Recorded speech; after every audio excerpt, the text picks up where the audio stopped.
absolutely my privilege and honour to be MC today. Also, I'm really looking forward to most of you will know as well. So we have an official photographer today. We're asking anybody if you have a minute to step outside and see why it's important for yourself. Without further ado, I just have to give the safety announcements. There's no fire alarms, so if you hear one, we ask you to safely make way to the first fire exit you see, go down, and the assembly point is the car park. If anybody needs any assistance, please let me know, and I'll make sure that you're there safely. So that is my part. We do have a report today. Anybody that hasn't had the summary, you can use our QR code. And I'm going to invite the main sponsor of the event, Cathy Mason, to say the welcome. Thank you.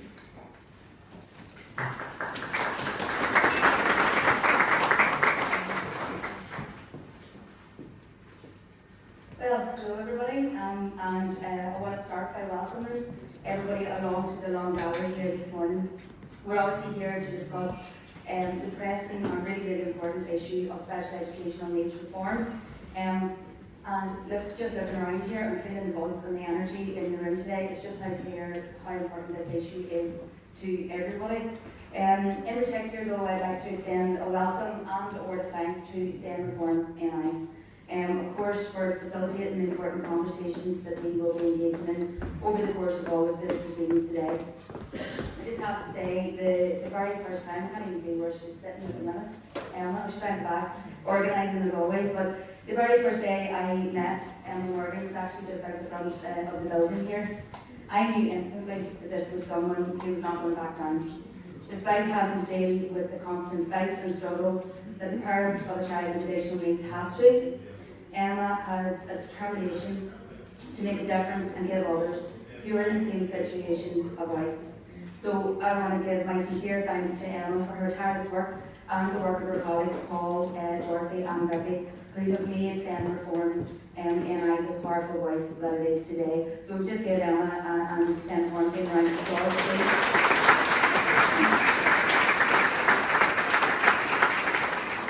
I also want to thank you, parents, for giving up your time to come along here today. Without your voice and without raising that voice loudly, as you have, it's unfortunate that that's what you have to do.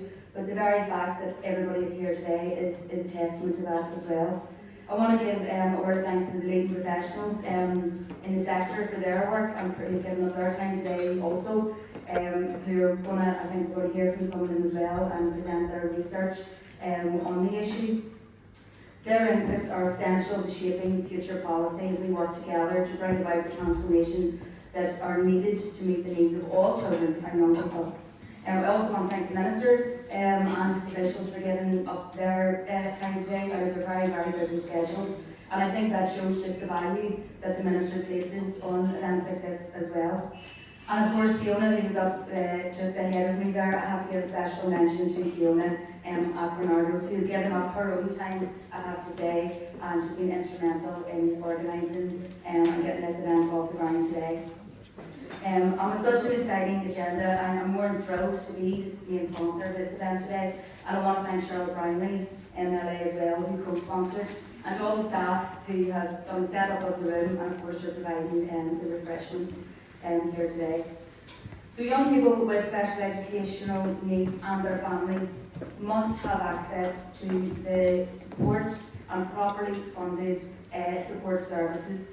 There is an urgent need for special educational needs provisions to be transformed to support the individual needs of each young person and their family. Far too many young people and their parents are being failed by the current system. Several weeks ago, members of the Education Committee were advised that education officials were working on the basis that up to 1,000 additional places were required for children with special educational needs. And while we know this number has reduced dramatically, it's difficult to understand how year after year after year this situation persists.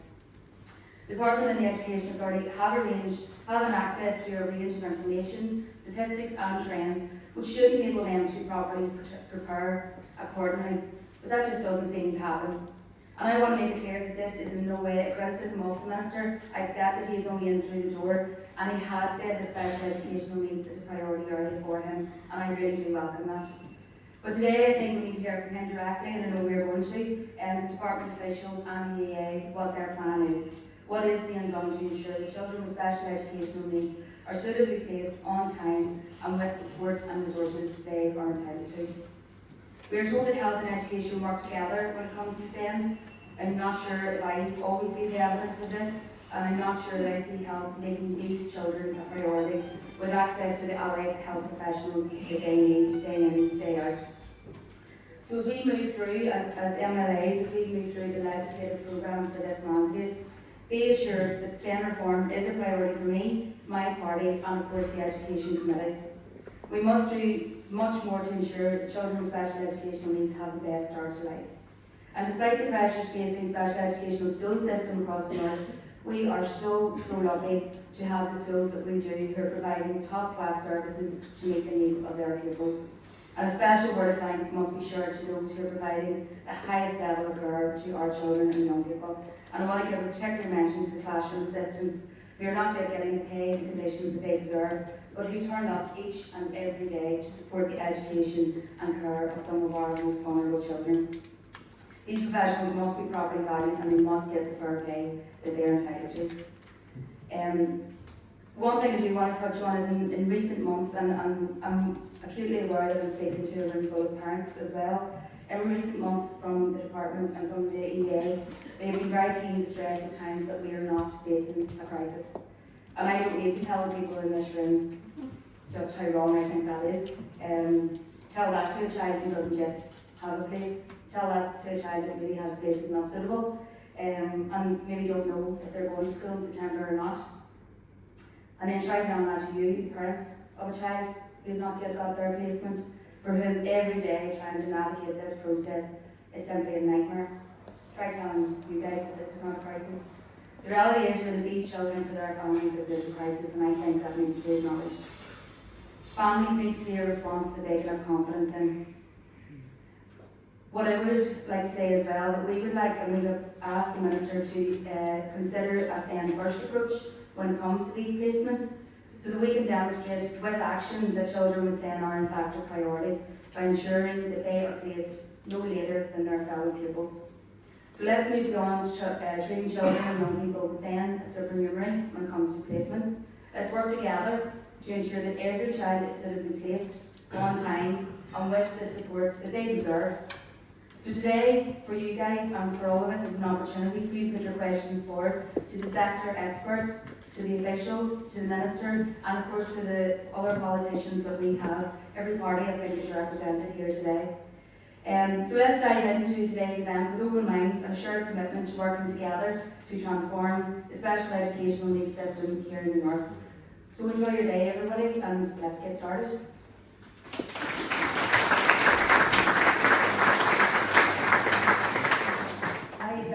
I've also been asked to kick off a video that we're going to see here now, so I'm going to be quiet and let the actual important people speak. And I've been asked to introduce this video, but haven't seen it already. I genuinely don't think it needs any introduction. You'll see for yourself.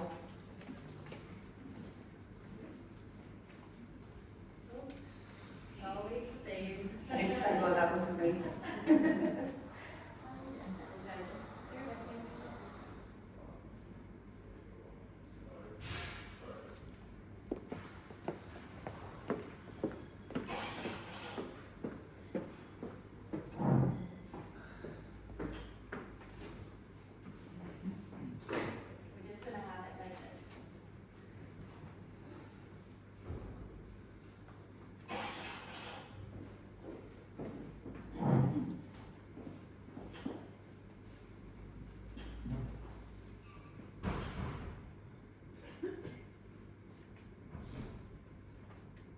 I love school because Arbiton School loves me.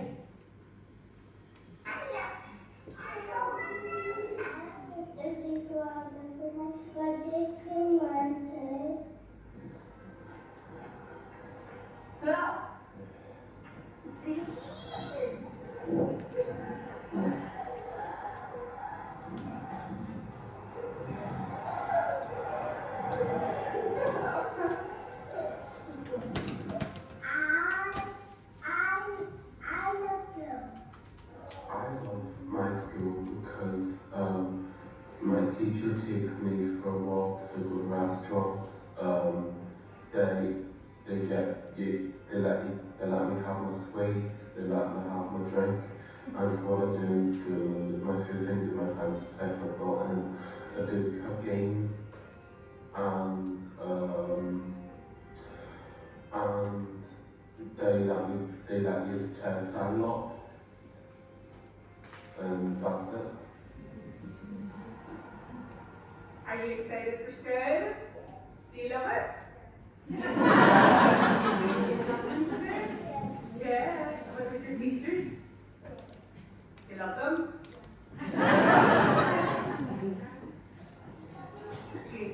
Between 2022 and 2023, there were over 66,000 children in Northern Ireland who required some form of special educational needs.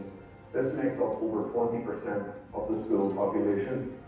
As of today, we are aware of at least 400 children who are still waiting to find out where they will be placed or if they will be placed at all. Around you now in this very room, you are surrounded by people who have fought long and hard for their children, to give their children the best possible future.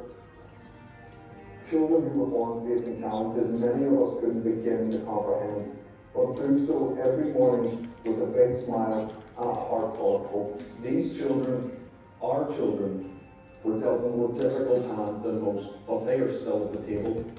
And we have the power, more specifically, you have the power to make a difference. Do what is right.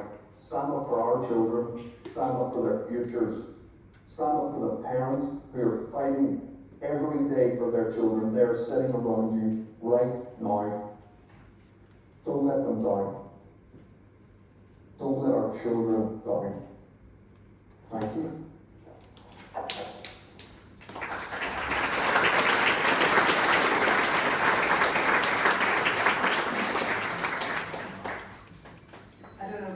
But I think I want to go to that school that you go to restaurants, you pay for money, that sounds brilliant.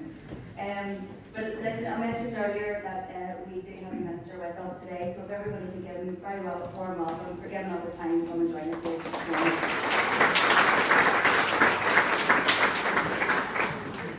Well, thank you, Cathy, for that kind welcome, and thank you to the team for the invitation to be here today to join with you.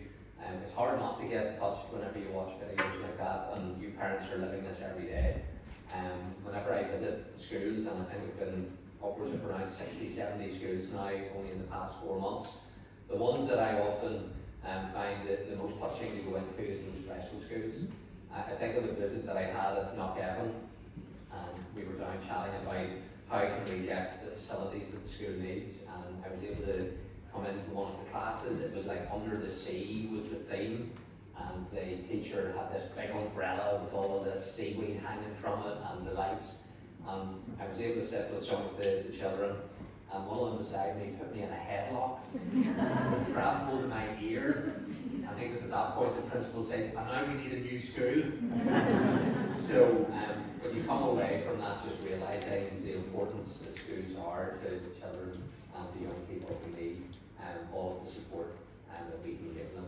And that's why it is a priority for me, and I'm delighted to see so many from the Education Committee that are here. Cathy, who sponsored this, Cherly Brownlee, my own colleagues Byrne, and connected chairs here, and so the list goes on. And that shows this is something that all of us in different political parties can unite around. Many things that we may be able to disagree upon, but there are some things that we can all agree on, and this is certainly one of them. And it's my responsibility to try and lead the changes that we need to deliver for you and for your families. So thank you so much for the invitation. Let me commend first of all the efforts of SEN Reform NI for your continued dedication in advocating for your members and families. During a recent meeting that I had with members from SEN Reform, I had the privilege of listening to your first-hand accounts of navigating the special educational needs system and to hear about your lived experiences and some of the challenges that you have encountered. And today I want to just take a moment to acknowledge the struggles and the obstacles that you all have faced. Your stories are a powerful reminder of the real need for change within our special educational needs system, along with the valuable support which SEN Reform Northern Ireland provides.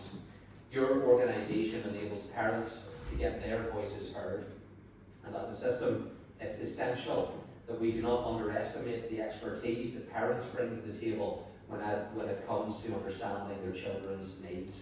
It's imperative that we give parents the advice, support and opportunities they need in order to advocate for their child. The department's vision is that every child is happy, is learning and succeeding, and this is no different for children and young people with SEN and a disability. I'm acutely aware that this is not currently the experience for many children and young people with special educational needs in Northern Ireland. The system does not meet the changing profile of need, and all too often investment has not resulted in improved outcomes for all children with SEN. As parents, you deserve to have the confidence that your child's needs will be identified early and that support will be provided promptly and effectively without necessarily requiring a statement of special educational need. It is also crucial that you are informed of your child's place in a timely manner and that your children are placed in settings that allow them to flourish. I want to emphasise the transformation of the existing SEN system is a key priority for me and my department. The Executive has also endorsed it as one of its top priorities. In February of this year, the Assembly passed a motion that committed to prioritising the needs of children with SEN. And it's crucial that we work towards creating a system that is more efficient, inclusive and responsive to the needs of all individuals requiring support. By prioritising transformation, I want to ensure that every child, regardless of their needs, has access to the resources and support they require to succeed. The children in our schools today, they're the adults of tomorrow, and therefore investing in every child now is not just beneficial for them and their families, but will benefit our society and the economy in the longer term. Since 2023, the department has been undertaking the end-to-end review of SEN in collaboration with the Education Authority. This review represents a significant and transformational reform agenda, drawing on the recommendations the department has received through a range of scrutiny reports focusing on SEN provision. My goal for children and young people is a system where their needs are met with the right support, from the right people, at the right time and in the right place.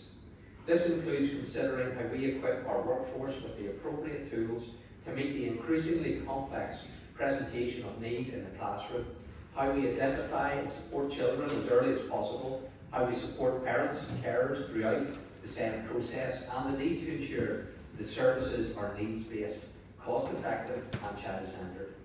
The experience of the last few years in terms of placements for children with SEN clearly demonstrates the need for better and longer-term planning in line with that projected need.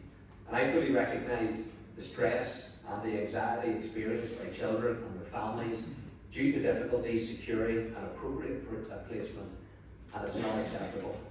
While the position for September of this year remains challenging, I want to assure you that my department is supporting the EA in a significant programme of work to seek solutions to creating capacity. It is vital that the whole education system pulls together to solve this issue for our most vulnerable learners in time for September, and the Permanent Secretary recently wrote to all schools encouraging them to consider their ability to establish specialist provision in mainstream schools. It's imperative that we address the reactive cycle of emergency planning and last-minute solutions in response to the need for more places. And my department has taken decisive action to ensure that for 2025 and beyond, proactive planning for placements will be completed in line with the projected need.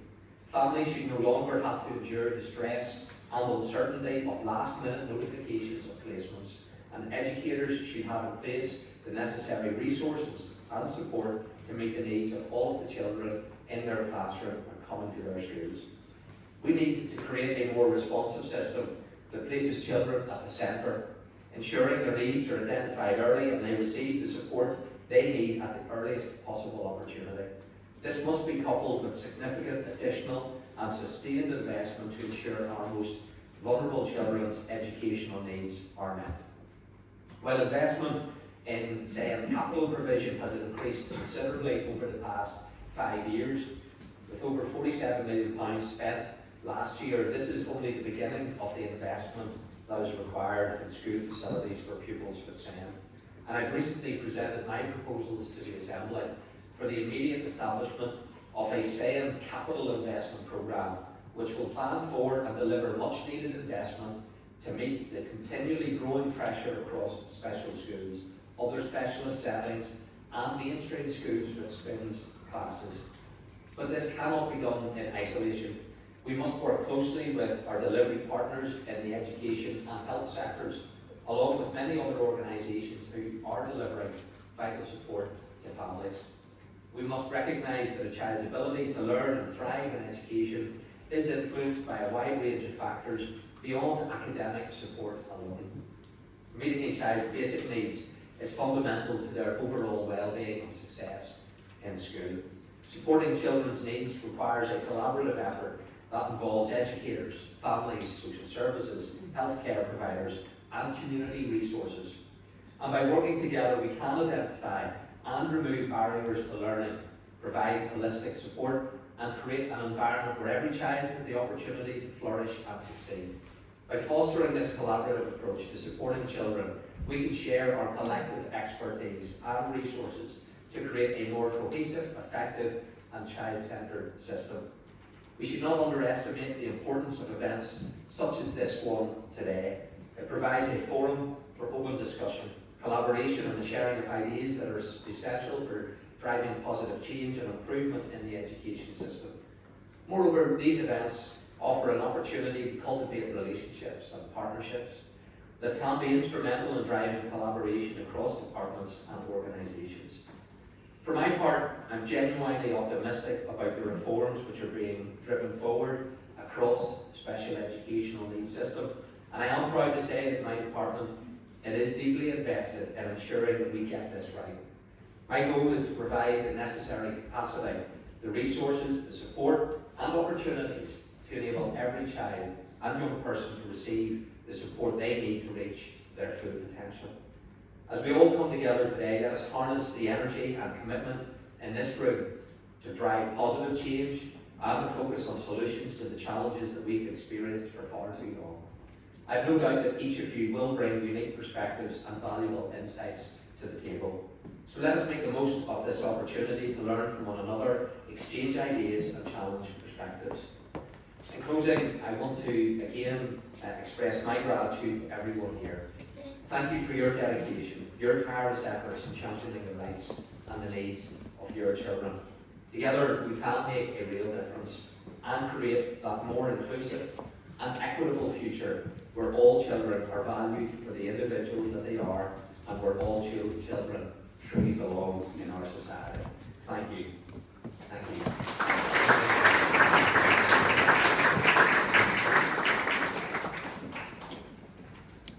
Thank you so much, Minister Givan. Anybody who knows the Minister knows that he never misses his words. So that is a true reflection of the commitment of himself and his department. So in true event style, I'm going to steal this laptop because we're having another little technical hitch, but the next person really doesn't need introduction.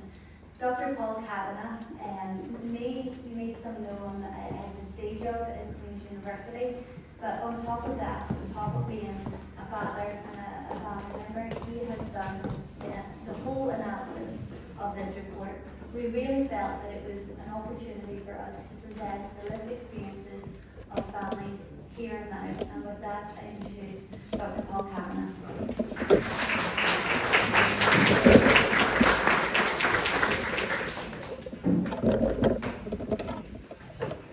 Thanks, Mona, for the introduction. So good morning everyone, and thank you for being here today and for your commitment to improving the lives of children with special educational needs in Northern Ireland. I would like to extend a special thanks to the Minister and his officials for her presence here today and his address at this important event. I am here today wearing two hats. First, as a parent with a child with additional needs, and second, as a representative of SEN Reform and I. We're a parent and care-led advocacy group formed in June 2023. connecting over 1,500 families across Northern Ireland who have children with special educational needs. Our mission, to amplify the voices of parents and carers working towards equitable access, opportunity and dignity for all children with SEN in Northern Ireland. As parents and carers of children with SEN, we share a common bond. The unwavering love and fierce advocacy for our extraordinary children who experience the world differently. Raising a child with SEN brings a unique blend of joys, celebrating their triumphs, big and small, and witnessing their incredible resilience.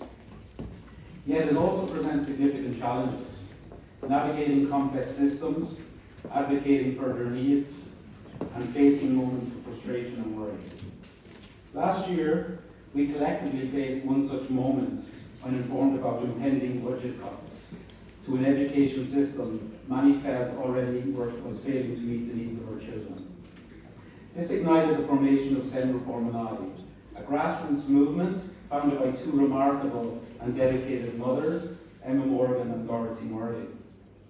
Under this banner, we gathered outside Stormont to protest these cuts and voice our broader dissatisfaction with the entire system. This sparked a series of meetings with MLAs, MPs and education officials, eventually taking our fight to Westminster. Although our concerns were acknowledged and the challenges we faced were understood, we were told at that time that little could be done without a functioning executive. Today, however, the landscape has shifted.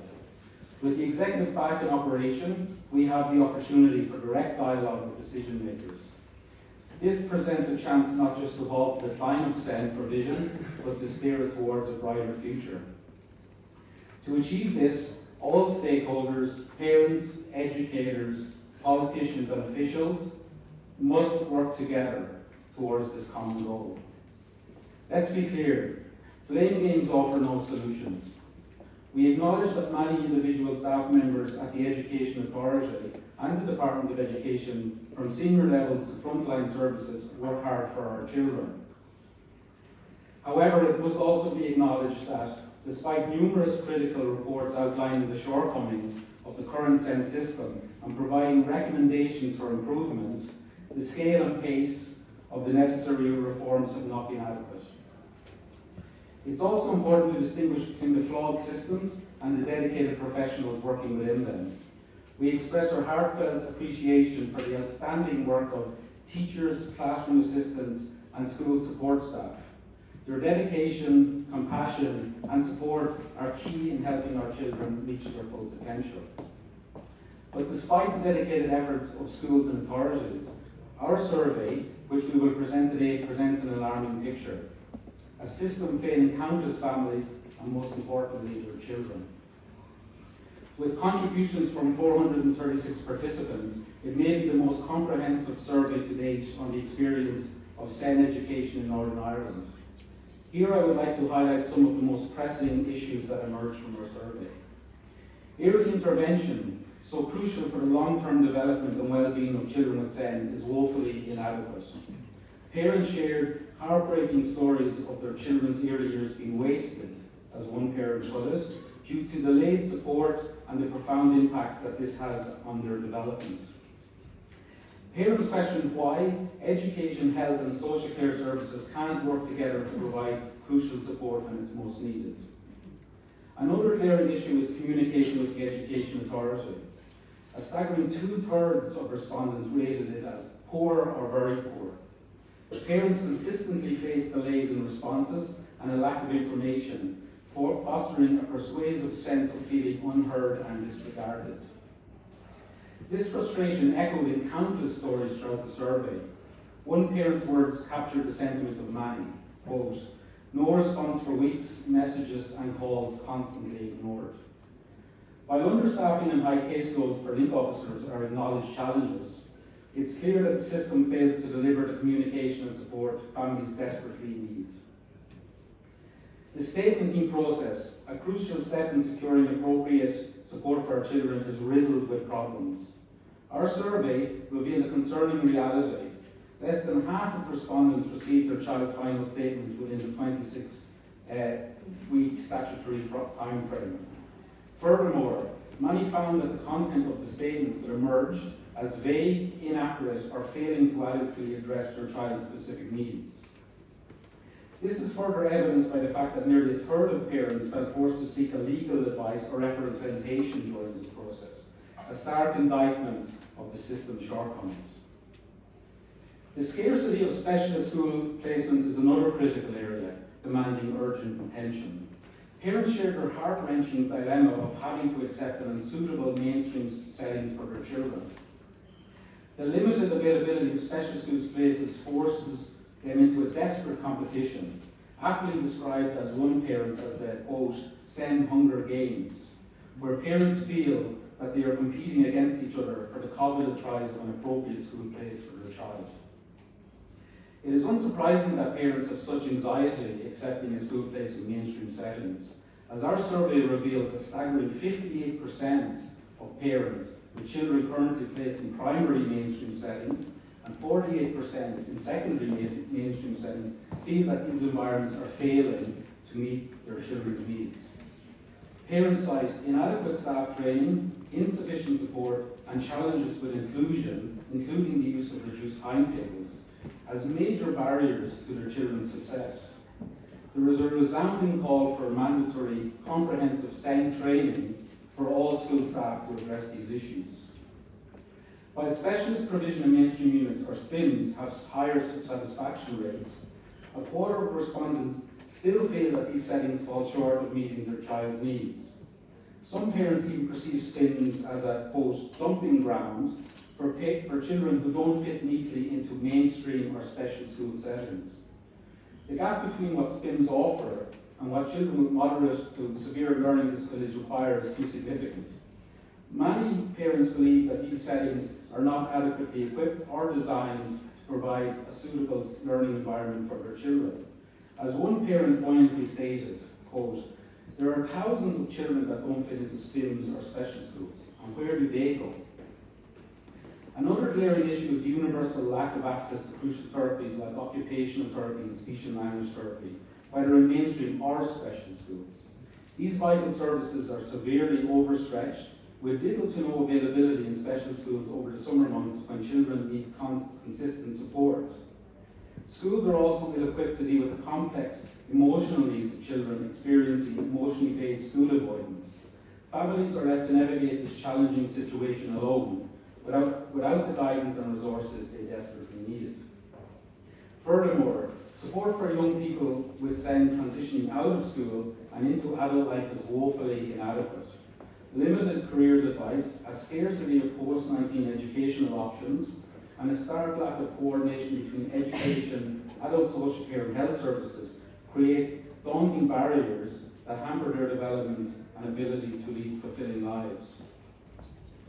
Perhaps the most troubling finding of the survey is the perception that children with SEN face discrimination in school placement allocations. Parents are angry and frustrated that their children are often waiting for a suitable placement long after their non-SEN peers have received theirs. One parent shared how they lost faith in the system's commitment to equality and inclusion when they were told they would have to, quote, wait and see what places are left for their child. This practice is unacceptable and must end. The emotional toll on families cannot be overstated. Navigating the SEN system leaves parents feeling overwhelmed, unsupported, and profoundly let down by the education authority. The constant battles, delays, and lack of clear information have pushed many families to breaking point, as they struggle to cope with the daily challenges of caring for a child with additional needs, while simultaneously fighting for their fundamental rights to education and support. One parent disclosed, quote, I have not slept well, cried daily, and not been able to focus on my job, all because of how the EA communicate and at times have been out of their way to avoid dialogue. This is just one example of many capturing the immense strain this system places on parents and families. So how did we reach this state of crisis? Some would have you believe it's a relatively new phenomenon that couldn't have been predicted or deny that the crisis exists at all. But the truth is, a litany of official reports and inquiries have consistently warned that this crisis would happen if systemic problems went unaddressed. From the 2009 Way Forward report to the more recent Too Little Too Late NICU report, the writing has been on the wall for years. Yet meaningful action has remained elusive. We know that the Department of Education is currently in the process of an end-to-end review of the SEN system, and that the EA is undergoing a transformation process. While these initiatives acknowledge the well-known problems within the system, the slow pace of change and the recent cuts to the transformation budget raise serious concerns. Parents and advocates might well ask why, given the long-standing and well-documented issues, is it taking so long to implement meaningful reforms, and why resources are being cut rather than being increased. The end-to-end review, lauded as a comprehensive, solution-focused initiative to address systemic problems, has failed to deliver any significant results more than a year after its commencement. The absence of clear timelines, published implementation plans, and perhaps most damningly, the lack of evidence demonstrating any level of genuine interdepartmental collaboration raises serious doubts about the effectiveness and sincerity of this endeavour. Early intervention will remain an unattainable goal without seamless cooperation between health, education and other key departments. For parents, it is utterly incomprehensible why a more coordinated approach remains so frustratingly elusive, especially when powerful tools like the Children's Services Cooperation Act are readily available. This legislation empowers departments to work collaboratively, share resources, and strategically utilise budgets for the betterment of our children. Yet, despite its transformative potential, this act remains tragically underutilised, gathering dust while our children's futures hang in the balance. The long-standing culture of departments working in silos has hindered progress for far too long and must end. To our politicians, we acknowledge those who have advocated tirelessly for SEN families. Without your support, we would not be here today, and we are very grateful. But we cannot ignore the failure of past executives to tackle the challenges and failure to invest adequately in SEN provision. And that the more recent political instability has undoubtedly contributed to this crisis. The current mandate offers an opportunity to write a new chapter of progress, however. We are encouraged by recent steps, such as the Minister of Education's announcement of additional capital funding and the planned investment in new special schools. These are positive developments, but we must remain vigilant. While increased capital investment is crucial, it alone will not solve the crisis. We must ensure that the practices and supports within our schools genuinely meet the diverse needs of our children, improving their experiences and outcomes. Investing in a failed system just to maintain the status quo is simply not an option. So to finish, our message is this. Let's be ambitious and make this mandate one of meaningful change for children with SEN in Northern Ireland, not another political term of dashed hopes. The year families feel embraced as co-creators of an inclusive system, not exhausted disputants battling for basics. Let's make this the defining legacy of how the executive, in collaboration with officials, finally turned the tide on this issue. Where every child is happy, learning and succeeding was not just a hollow slogan, but a concept closer to reality. Because every child has the potential to learn, and it is our collective responsibility to build an education system that empowers all learners to achieve their full potential, ensuring that no one is left behind. Thank you.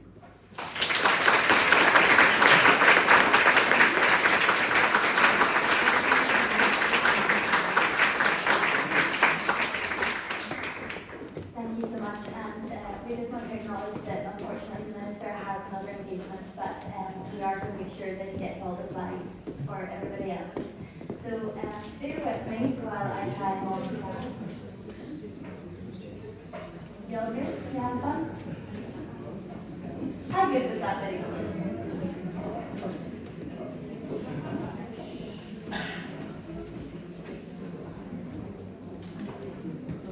Hopefully. Yay! From that one.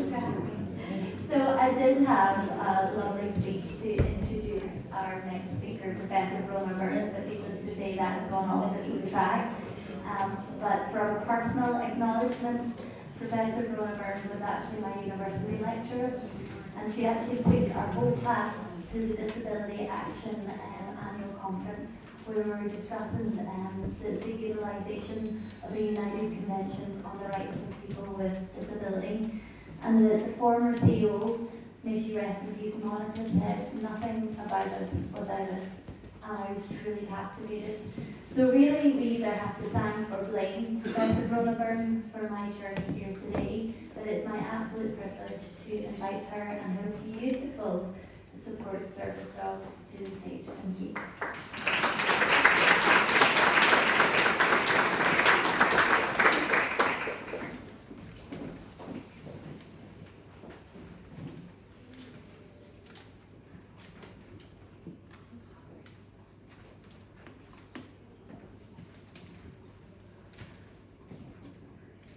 Good morning, everyone. I'm absolutely delighted to be here with my lovely companion who gives all the attention away from me.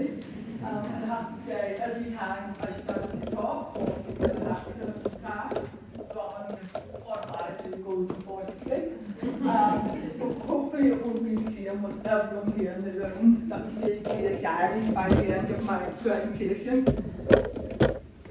So for the next 10 or 15 minutes, I want to talk about how we can potentially move forward and what some of the options might be. My area of research is very much around rights-based research, so I'm going to use that as a framework for thinking about what we can do. Hope I haven't damaged anything.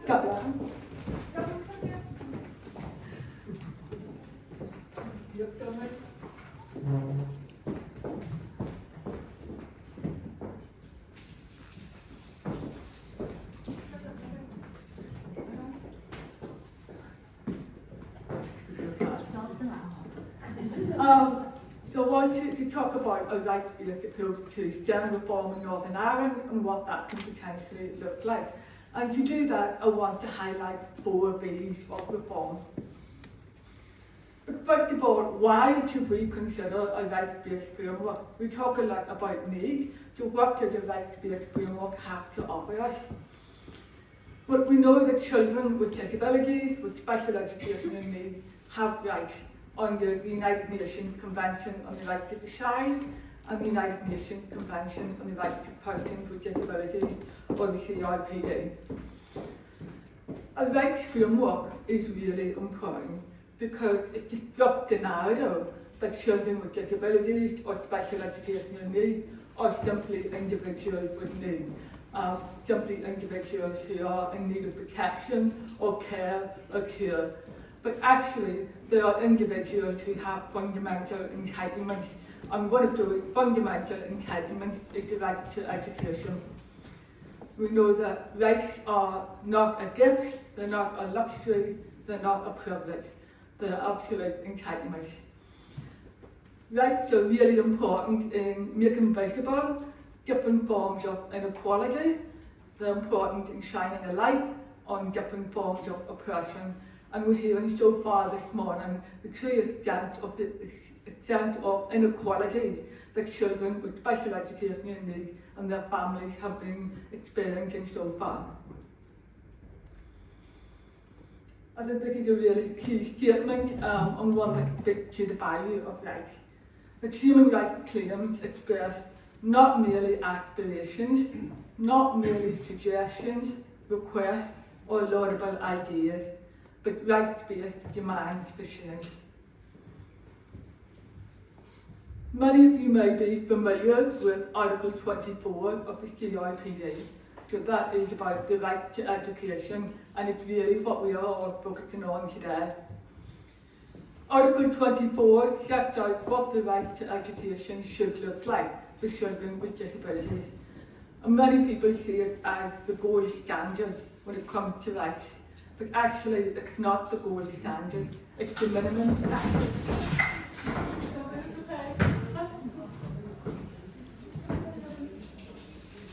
I think I keep a hold on it. It actually is the minimum standard of what we can expect. It's the minimum entitlement of what we can expect. So it's not necessarily something to achieve or totally aspire to, but it's the minimum standard. When we're talking about Article 24, one of the really important things that legitimises it is the fact that people with disabilities were actively involved in its development and also in the development of Article 24. So that's a really important point to make, that we're involved in its development. How can we understand what the right to education looks like? Well, the CIPD committee has provided really detailed guidance on Article 24 and what is known as a general comment. And for all of us working here today on the issue, that should be a really important document for us to look at and to utilise in developing this. So I want to begin to make some right connections. So what does a right-based approach to SEN reform actually look like? And in doing that, I want to highlight 4 central ways. So this is just a diagram expressing the importance of the UNCIC and the UNCIPD along with general comment 4. And the 4 V's are vision, values, voice and visibility.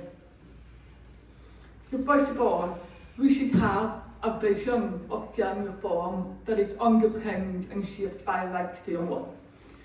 And that vision should draw on what the CIPD says. It talked about the importance of inclusive, quality and equitable education. That children should be educated in environments where they can maximise their potential.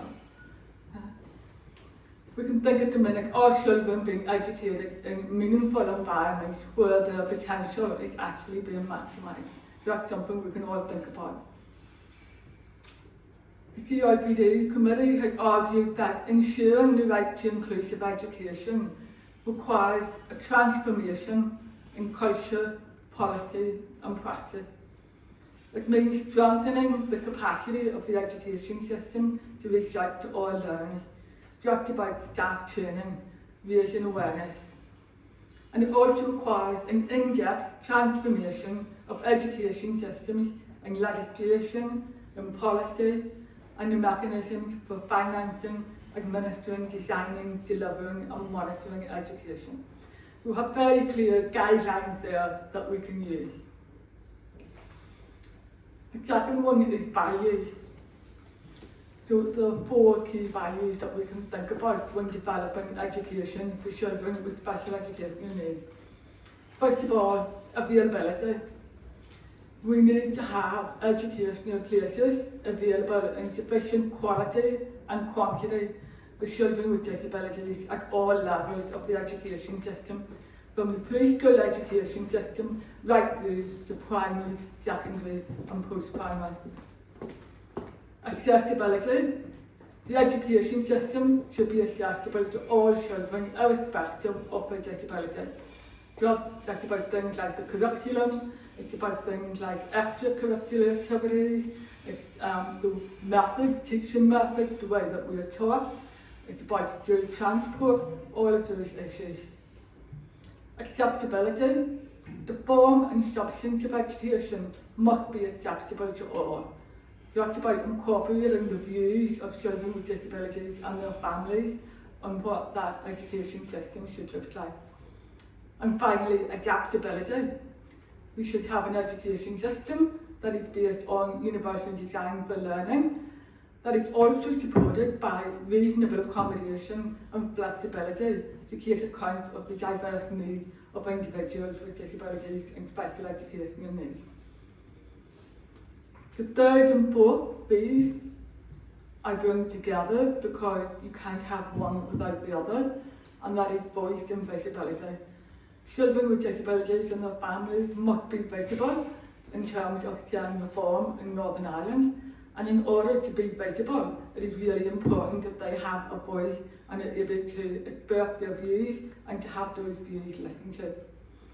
So this is underpinned by Article 12 of the UNCIC and Articles 4 and 7 of the UNCIPD. The Committee on the Rights of Persons with Disabilities has made it clear what this should look like in the context of inclusive education, and they've said that state parties must consult with and actively involve persons with disabilities, including children with disabilities through their representative organisations, in all aspects of planning, implementation, monitoring and evaluation of inclusive education policies. Persons with disabilities, and when appropriate their families, must be recognised as partners and not merely recipients of education. I've also highlighted, as some of you will be aware of, a model for expressing views and capturing those views, the Lundy model of participation, which is rights-based. I'm arguing that in order to have a view, you need to have space to express your view, be supported in expressing your view, but you also need to have an audience to express your view too, and something must happen with those views. They must be taken into account and given due weight. So the key takeaways for me in terms of how we move forward with SEN reform, it should clearly acknowledge and explicitly recognise that children with special educational needs are rights holders under key international human rights legislation which the UK, including Northern Ireland, has ratified and signed up to. General Comment 4 of the CRPD provides really clear and critical 21-page guidance on what the right to education should look like, and that could be used to shape SEN reform. SEN reform in Northern Ireland, I think, should be rights-based, and that should be on right-based vision, values, voice and visibility, combined with a supportive monitoring architecture. So I will leave it there and hand back to Fiona.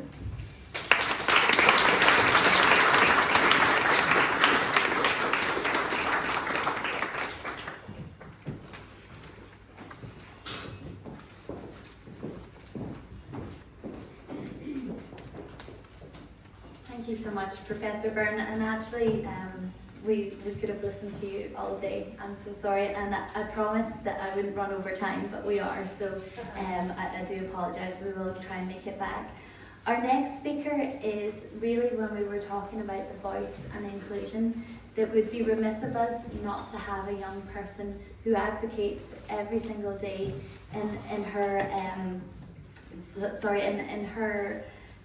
position in the NI Youth Forum. So if we could ask Ciara Huisceith to come up as Ciara, it's the first time we've met, so I'd like to meet you, Ciara. Ciara is going to give a few reflections of current experiences from pupils with special educational needs and additional needs who are students now. So thank you, Ciara.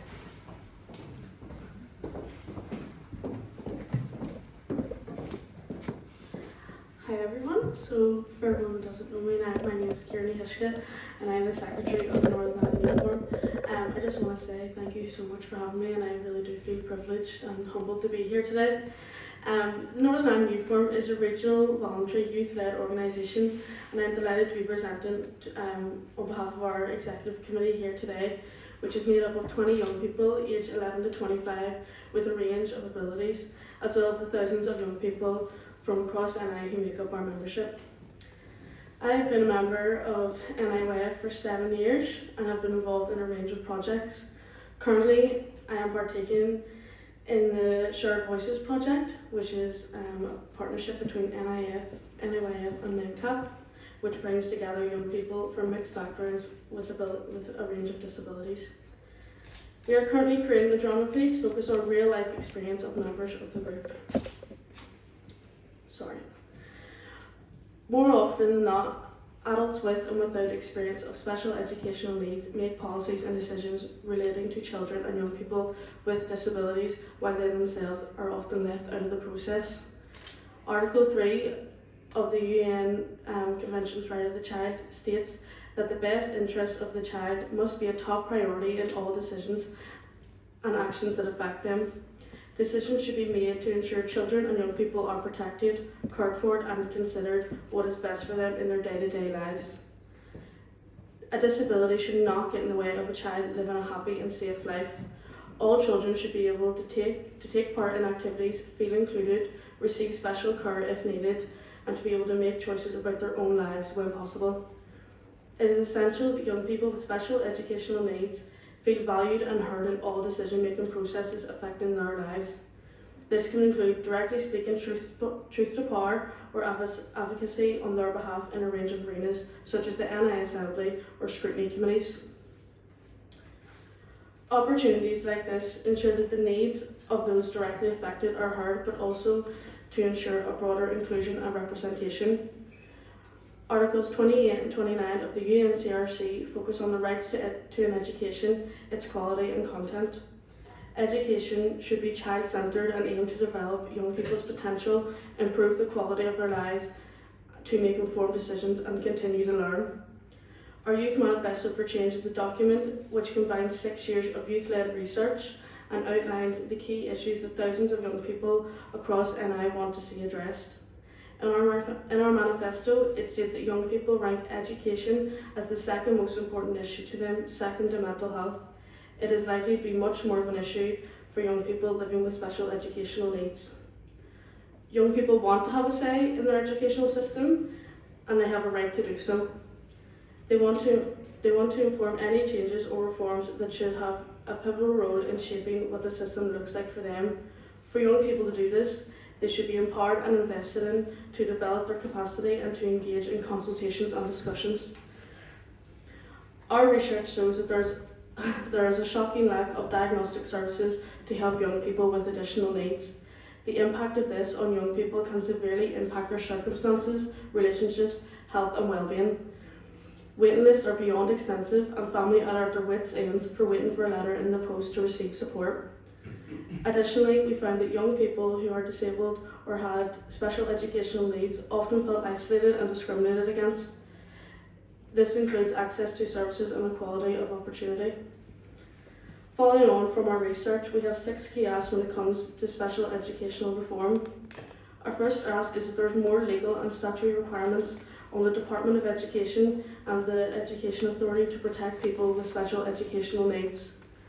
Our second ask is that Harris laws should be implemented in Northern Ireland to protect young people's health, safety and well-being. Our third ask is that there should be an increased investment in special educational services to ensure our education system can cope with the increased demand. Without the necessary funding and investment, our young people will continue to be failed. Furthermore, there should be more protection such as long-term and stable funding for career support young people with special educational needs to ensure that the workforce is equipped in place to support young people. Our fourth ask is that communication with young people and their families should be enhanced, and it should be more accessible to ensure that information is youth-friendly and understandable for all. Our fifth ask is that there should be an investment in informal education settings to expand inclusion. This is a general ask for all youth services, but there's a particular requirement for investment in youth services for young people with special educational needs, as this is a key issue facing young people, particularly those living in rural areas.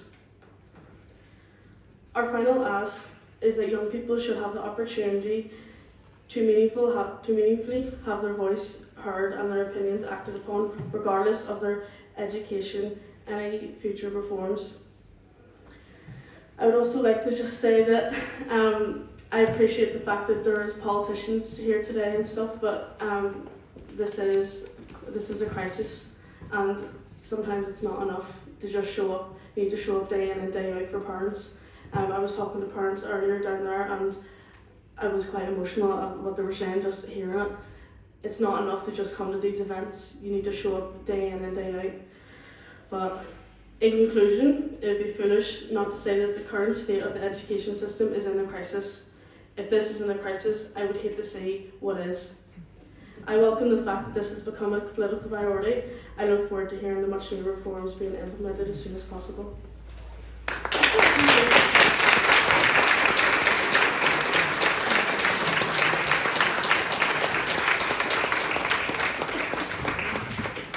Apologies, Ciara, I got your surname wrong, so I always blame that I'm Scottish, but that was so powerful, ladies and gentlemen, and the power of our young voices.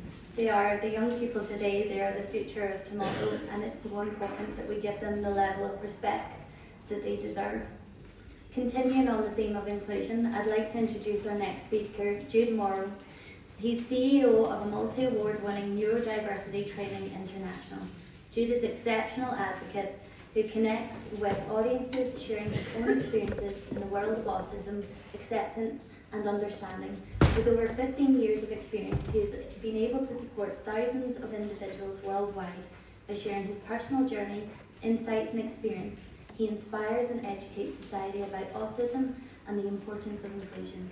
Through storytelling and relatable examples, he challenges misconceptions, promotes understanding and encourages acceptance. Ladies and gentlemen, Mr. Jude Morrow.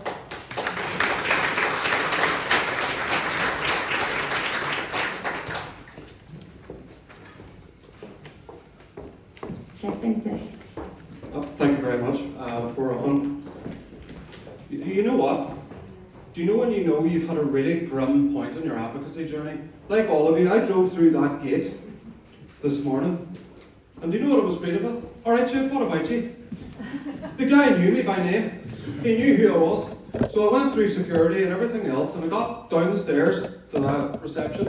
And the same thing. Oh, Jude, you know where you're going, don't you? Just go upstairs. Yep, repeated it back. You turn back on yourself, follow everybody else, whatever it may be.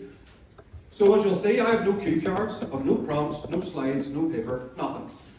Because I've got to a stage where it seems like autism advocacy, it's just a constant battle. Fight, and it goes in this kind of cycle where it's advocacy, lip service, silence, repeat. That's where it is. That's where we are in a perpetual looping cycle. And I was stuck. I've done 90-minute keynote speeches at Madison Square Garden. I've headlined conferences. I've done loads of things, loads of fun, exciting, Instagrammy worthy stuff. But I was really stuck. I was emailing Fiona about this. I'm completely paralysed. You know what they say? Define your experience, your life, and everything that you felt in the last 33 years in about 9.5 minutes. So what I did was yesterday, I put it out to my Instagram and TikTok. What do you want me to say? Right? Let's pretend you have the microphone, and what do you want me to say on your behalf?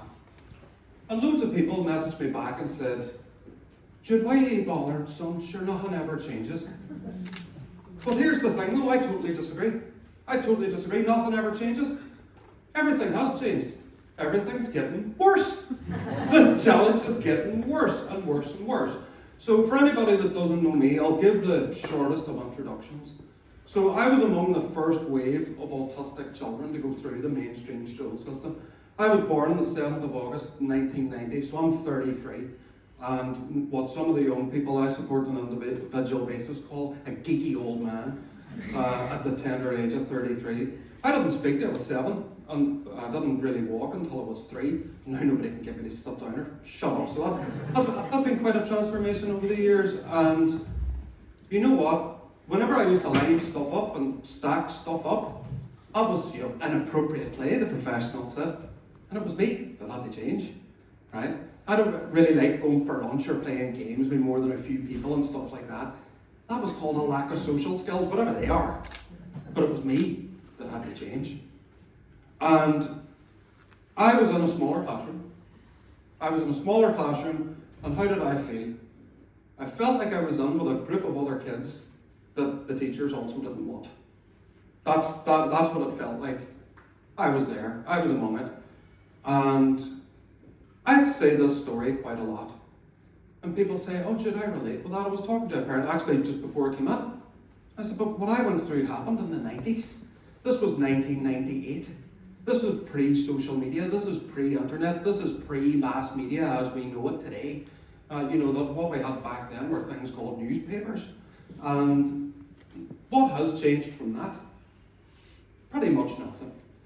And eventually, the making of me was I was able to go to a school that had autism training. Now, was it great? Not really, but you know what I mean. A wee bit of something's better than a whole lot of nothing.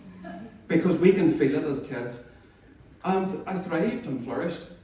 And I grew up, and I thought, you know what, I actually joined youth clubs and autism groups as we know them now that weren't really a thing whenever I was away. They weren't really a thing.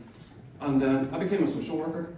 That's what I did. Believe it or not, I know the guy that's in all the reports said lacked social skills became a social worker. You couldn't make that up, could you?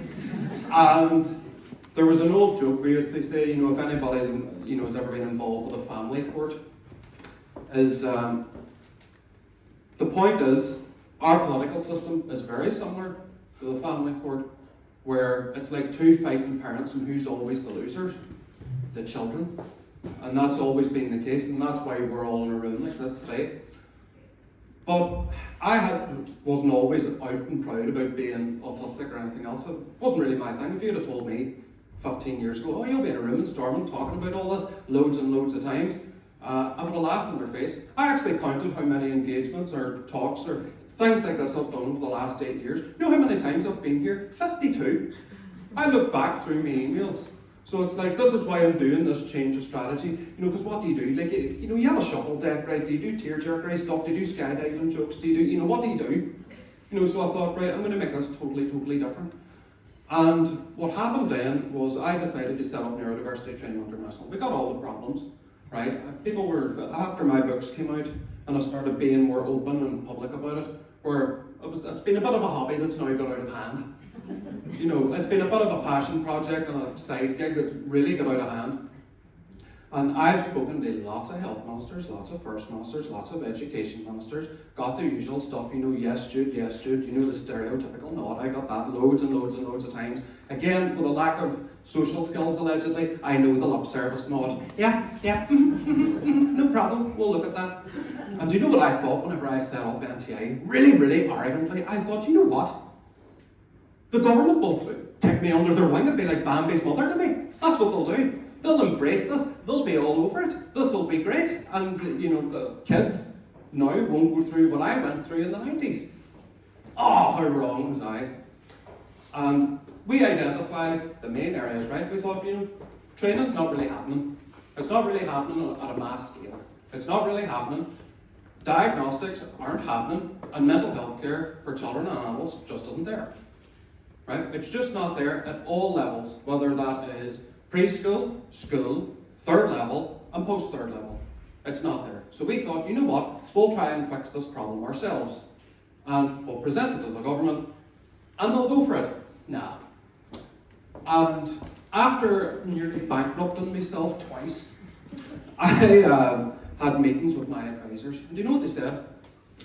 He said, Jude, you need to take your operations out in Northern Ireland. And I said, absolutely not, I'm not doing that. I'm not doing that at all. And then it came to the thing, what it all comes down to, it all comes down to money, doesn't it? That's what it all comes down to. And it was either lose my house, lose my livelihood, have to put my parachutes on eBay and everything else. That's what it came down to. So I moved my operations outside of Northern Ireland. That's what I did. Focused over in England, the United States, India, Australia. And what we've seen is that when children are supported, society just works. Like, what are we doing here? What are we really doing? We're begging. We're begging decision makers to take children seriously. Like, yeah, this is a lovely thing. It's a great idea, great buzz, lovely to meet people, lovely to catch up with people. But let's look at what we're really doing here. We are begging for people to respect the needs of children. That's what we're doing. And you know what? We have been around the world, right? Loads of places, whenever teachers are trained, children get diagnostics and their mental health care are looked after, good things happen.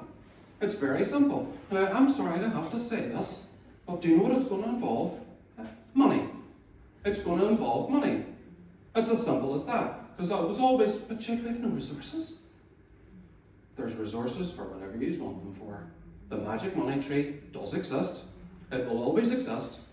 We look at COVID, we look at nuclear weapons, we look at street signage, we look at loads of things. There is a magic money tree for whatever the fighting, divorcing parents want there to be money for. Now, this is children. This is only our future. Alright? It's only our future. And here's what I want to do. Right? Here's what I really want to do. I want to extend the hand and say, I want to collaborate with you.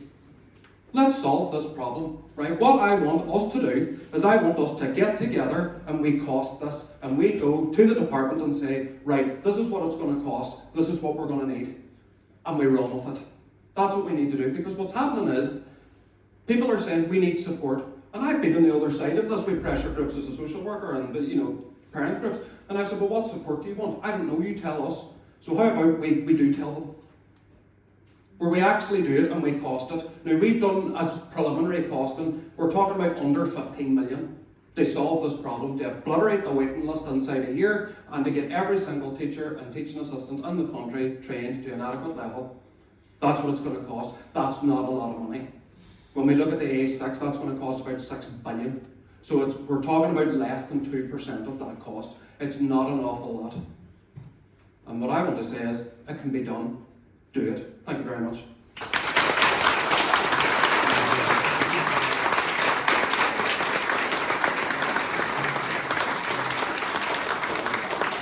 If these weren't very expensive mics, I would mic drop that. And may I just say, Jude actually travelled all the way from the beautiful city of Derry, Londonderry today to literally present that, even though he has 4 other commitments, because he wanted to be in the room, he wanted to feel the presence. And he said to Emma earlier, everybody has got an anxious tension today, because we all know how important it is. And I really want Jude's speech and Ciara's speech to really resonate with everybody. I know there's a lot of people in the sector, we always advocate, but the power of the voice themselves, as Laura Lundy says, make sure you give them the audience and make sure those actions happen afterwards. So my lovely panel, I don't know how you're going to follow these lovely speeches, but if I can invite Graham Galt from Northern Ireland Association of Head Teachers, Lindsay Fein, Deputy Permanent Secretary of DE, Dale Hannah from the Education Authority, Rachel Hogan, and our Children's Commissioner, Chris Quinn. So if I could invite you up to the panel. Please watch, I spill beautiful Robin's water, so it is slipping.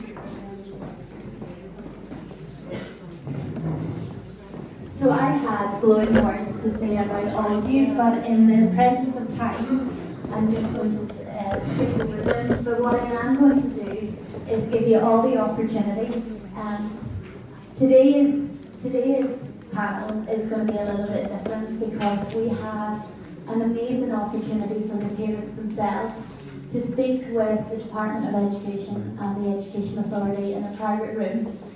I know myself, the power of the voices of parents is instrumental. It is, you know your children more than anything, and every individual children is unique in their own way, so why wouldn't you be their best advocate? But I'm going to ask a question of you, is that today I'm not going to ask you to share your story, to have to embolden yourself in a room full of strangers, because what we do is we have a private time. We have about an hour with the Department of Education and the Education Authority, and they will be listening to you. So instead, if you are asking a question, I ask you that you make it broad, you make it generalised, because you will have that moment and you will have a better opportunity, because the one thing we do not want to do today is make a platform for you to then be to be fallen down short of. So I will be a very strict come here. So and also I have a couple of questions that we wanted to make sure that we had. I'm just making sure that oh yes, oh sorry. Everybody as well. This is lovely Emma, who is going to be the mic wanderer for us. So make sure that one's on. Okay, so I'm going to just go for Chris first because he's closest. Just give a small introduction and the importance of special educational needs in your work, and then I'll just go right along. We'll have about 2 minutes each, and then I'll have a couple of questions for you. Thank you. Thanks very much for having me today. My name is Chris Quinn. I am the Commissioner for Children and Young People. I've been on post around about 9 months, and out of all the issues that I've grappled with in that time, the special educational needs crisis is possibly the most frequent frequently raised issue. So it's absolutely a priority for my office and I. I'm very keen to do what I can to help remedy the situation. And I was struck actually, I think the most said word this morning is support. And that, I think every speaker referenced support. Our work, and we've been out and about visiting various settings, spoken with children, young people and parents, and early intervention is absolutely a priority. And it's no surprise that it was the top of the list in terms of the SEN Reform NI survey. So thank you for having us. Amazing lineup, fantastic speakers so far. Well done, Ciara. That was amazing. The voice of the young person always shines through. So hopefully I can field some of your questions today. Thank you. Hello everybody, I'm Richard Hogan from Children's Law Centre. I'm the SEN Specialist Legal Advisor within the legal team there. And special educational needs has been a very important part of our work for many years. I've been there for about 15 years, and this is not a new problem, but this problem has existed ever since I had started in my role. I was very interested by some of the things that Professor Byrne had spoken about today, and particularly that rights-based framework. And that's something I really take away and put that back to the front of my mind again. You can really get lost in all of this and in the frustration of it. But I think we'll have to really start working together and looking for those solutions to that rights-based framework. And she said that we'll have to start with a vision. And with Jude standing up here telling us 15 million, I'd be very interested to look at that proposal. So have a vision for our education system as opposed to a reactive crisis-based response, which is what we've been in for many years. And it's really very worrying and very frightening for parents who are sitting here today maybe with no school place. So it's about rights and entitlements, and it's not about begging, as Jude had said, and I find that very interesting to hear about. And to say in Hunger Games, that has just stuck with me, that parent said that. We have to get away from that and start planning what we want for our schools, for all children, those with special needs and disabilities and those without. We should all be educated together as children. I think we're a wee bit worried about the way the transformation is going, and I think we do need to be vigilant about that and make sure that there's proper investment and resources there, and that we're working in partnership with everybody in this room. We're working together. We're all pulling in the same direction, and we're all supporting positive change. So the Children's Law Centre is very much dedicated to doing that, and it's lovely to see you all and hear from you today, so thank you.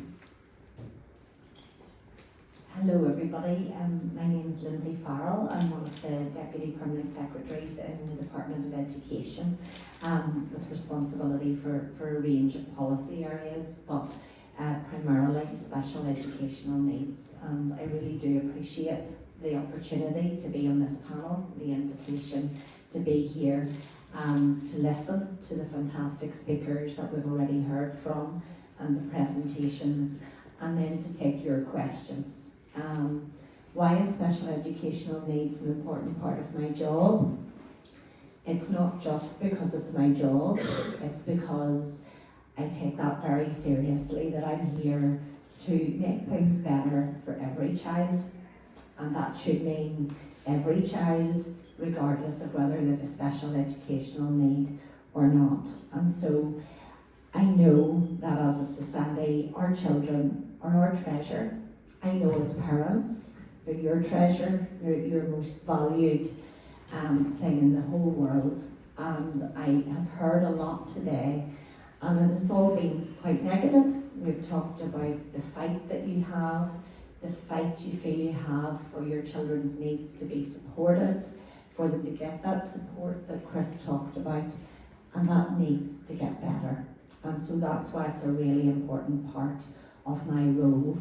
I think partnership has been another really strong theme coming through, and that's something that is so desperately needed.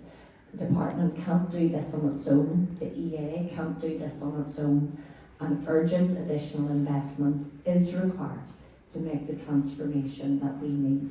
But that vision and that plan is that something that we really want to work together with everybody in this room around us. So I really do appreciate this opportunity. Thank you. Hi everybody, my name is Neil Hannah. Can you hear me? Yeah. My name's Dan Hanna. I'm the Director of CYPS and the Education Authority. I've been in that role about 6 months. I'm really looking forward to engaging with everybody today.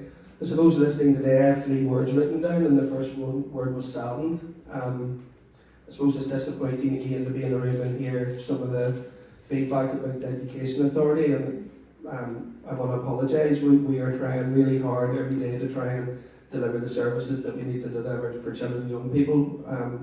Paul has recognised, he knows that people in the Education Authority work really hard, and I suppose I just want to reiterate that. We are all desperately committed and passionate about making a change. Second word I've written down is heartened, and I am heartened to see everybody in the room today. EA is obviously the key delivery agent, but we can't do this by ourselves. We need everybody to coalesce around us, and it does feel a little like today is kind of one of the first steps around that, so look, I think that's really positive. And then the third word I've written down is hopeful, and I suppose it would be to challenge Jude a little bit. When Jude said everything changes for the worse, I actually think we have the opportunity to change for the better, and we do have plans in place, and alongside the department, the end-to-end review and the EA's SEN transformation can make some really positive differences. So look, I'd like to just conclude on that and look forward to the engagement. Thank you. My name is Graham Colt. I'm the National Secretary of the National Association of Head Teachers. I was a head teacher in a mainstream primary school, and now I do this job, and I represent school leaders and the wider profession. We are in crisis. Don't let anybody tell you we're not in crisis. We've been in crisis for a very, very long time. And as the money has been eroded from our system, we're not talking about millions of pounds, we're talking about hundreds of millions of pounds. It has been our most vulnerable children who have paid most heavily. Our school leaders are in crisis. They struggle to meet the needs of our children, of all of our children. And our children many of our children are suffering, and very destructively. In many cases, parents and schools are in direct conflict with each other. There are incredible numbers of tribunals and complaints in this system, when the truth is, actually, the parents' struggle for their children is the same struggle that our schools are facing. And Dale and I have had very robust conversations. Lindsay and I have had robust conversations, but actually their struggle is the same struggle. I don't blame the department for the situation we're in at the moment, and I don't blame the EA for the situation we're in at the moment. I actually blame the people who have not just underfunded education for the last 14 years, but have actively directed money away from it. These people are our politicians on both sides of the sea, hundreds and hundreds of millions of pounds. And so the challenge that you face is the same challenge that school leaders face. And it's the same challenge that the EA faces and that the Department of Education faces.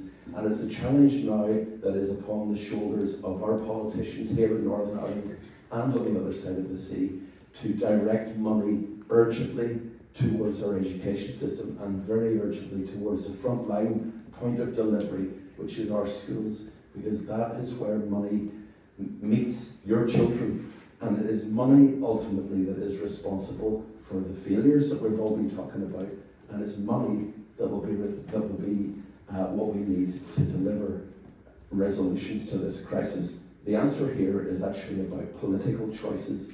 There is money, as has been said earlier, and we are actually all, I think, on the same page. In fact, what Dr. Kavanagh presented earlier on in terms of the survey of parents, that could have been filled in by school leaders.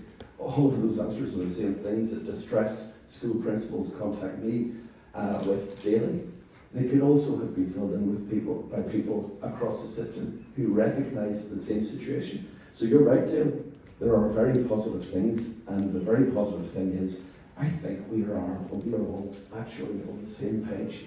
And collectively, if every point of the system is on the same page, my goodness, what strength we have. And we have politicians in the room today.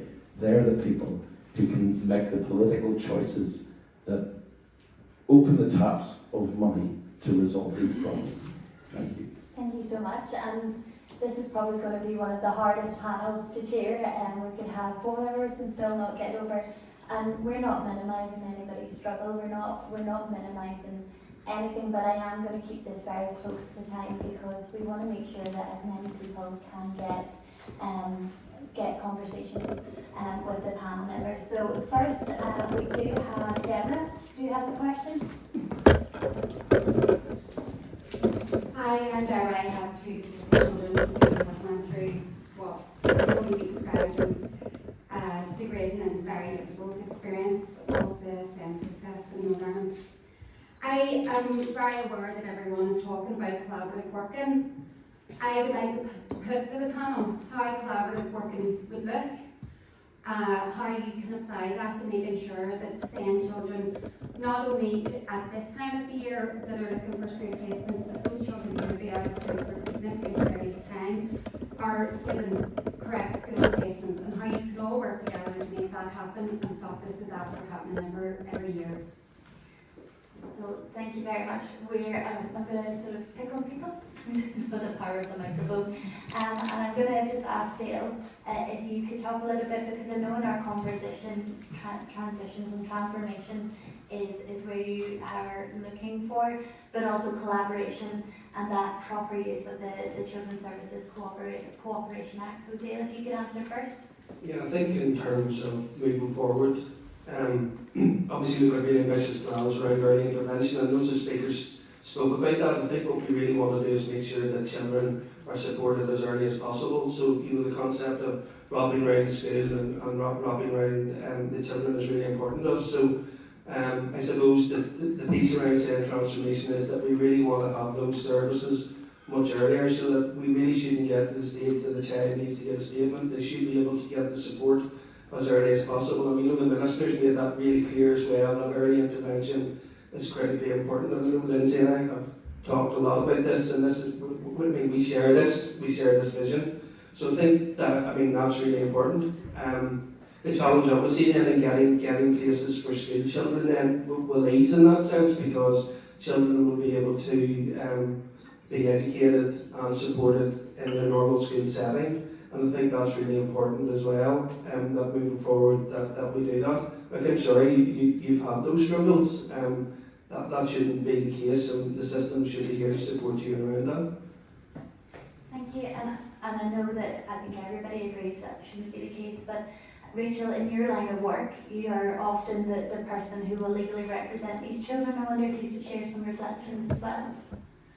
Yeah, thanks. I think what I'd like to share here is I think we need to have collaboration, not by accident, but by design. So collaboration needs to be part of the start of the process and not at the end after a crisis has happened. We do have the Children's Services Cooperation Act that places duties on public authorities to work together to improve the well-being of children and young people. But it has never really been implemented in a designed way from top down. But as well as that, we need to look at working with the likes of SEN and I, working together, listening to parents, listening to children. Parents and children come to the Children's Law Centre and they talk to me every day of the week, and the overwhelming feeling against they're being ignored. And I think we've heard that today. That's not being done on purpose, but it's the design of the system isn't working. So we need to redesign it so the parents' voices are loud and children's voices are loud and they're listened to. So when they come and they say they have a problem, the system responds, and they don't need a lawyer to write to the department or the education authority or to take a tribunal. What a waste of time and resources and energy. And then Dale and his staff have to answer lots and lots of queries, and lack of communication breeds more communication, which just makes the problem worse. And the other thing I'd like to really highlight as well is the vast majority of children with special educational needs are mainstream pupils. So there's a lot of talk about investment in special schools and capital investment special, which is really welcome. And I think the Minister has taken a lot of decisive action since he's come into post and wants to make a difference. We need to also keep a focus on the fact that the majority of children with special needs are in mainstream classes. I thought it was interesting that Jude said he was put off in a class with children nobody wanted. I have to say that's making me wonder about SPINs, special provision and mainstream. Are we segregating children with special needs? I don't know. Yeah. So I think that's something that we need to take on board and think about. What is the vision? What do we want? How do we work together? Who do we need around the table? I think we've got the right people in the room. This is a great room. lots of different perspectives. So that collaborative effort can't be an afterthought, it has to be by design. I've lost the panel already. Dale is wanting back in, so we'll give him a quick word, but we are going to discuss bins, and there is a specific question, but if you want to answer very I think it's, thanks, sorry Fiona. Look, Rachel, I think it's really important. It's interesting what the concept and what the interpretation of spins actually is. The idea of a spin is that it is our children who have needs being educated in the middle of a mainstream school, and that they have the ability to associate with their peers. Yes, they may be in an individual class in that school, but all of their other engagement and interaction with their peers is happening every day in the schools. Look, I'm not sure, I have no doubt that not every single spin has been absolutely successful, but I think what we need to do then is work harder to try and make sure that we integrate those classes into our mainstream schools. I think you're right, Rachel, the majority of children are in mainstream, and so it's important that we work really, really hard to get those children integrated into their schools. Thank you so much. On that, we're going to have Dorothy ask her question.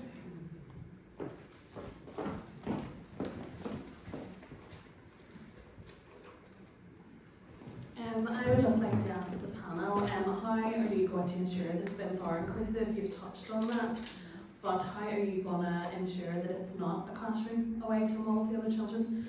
And also, how are you going to ensure that the therapies that the children need are going to be included, considering the lack of allied health professionals already for the likes of the community?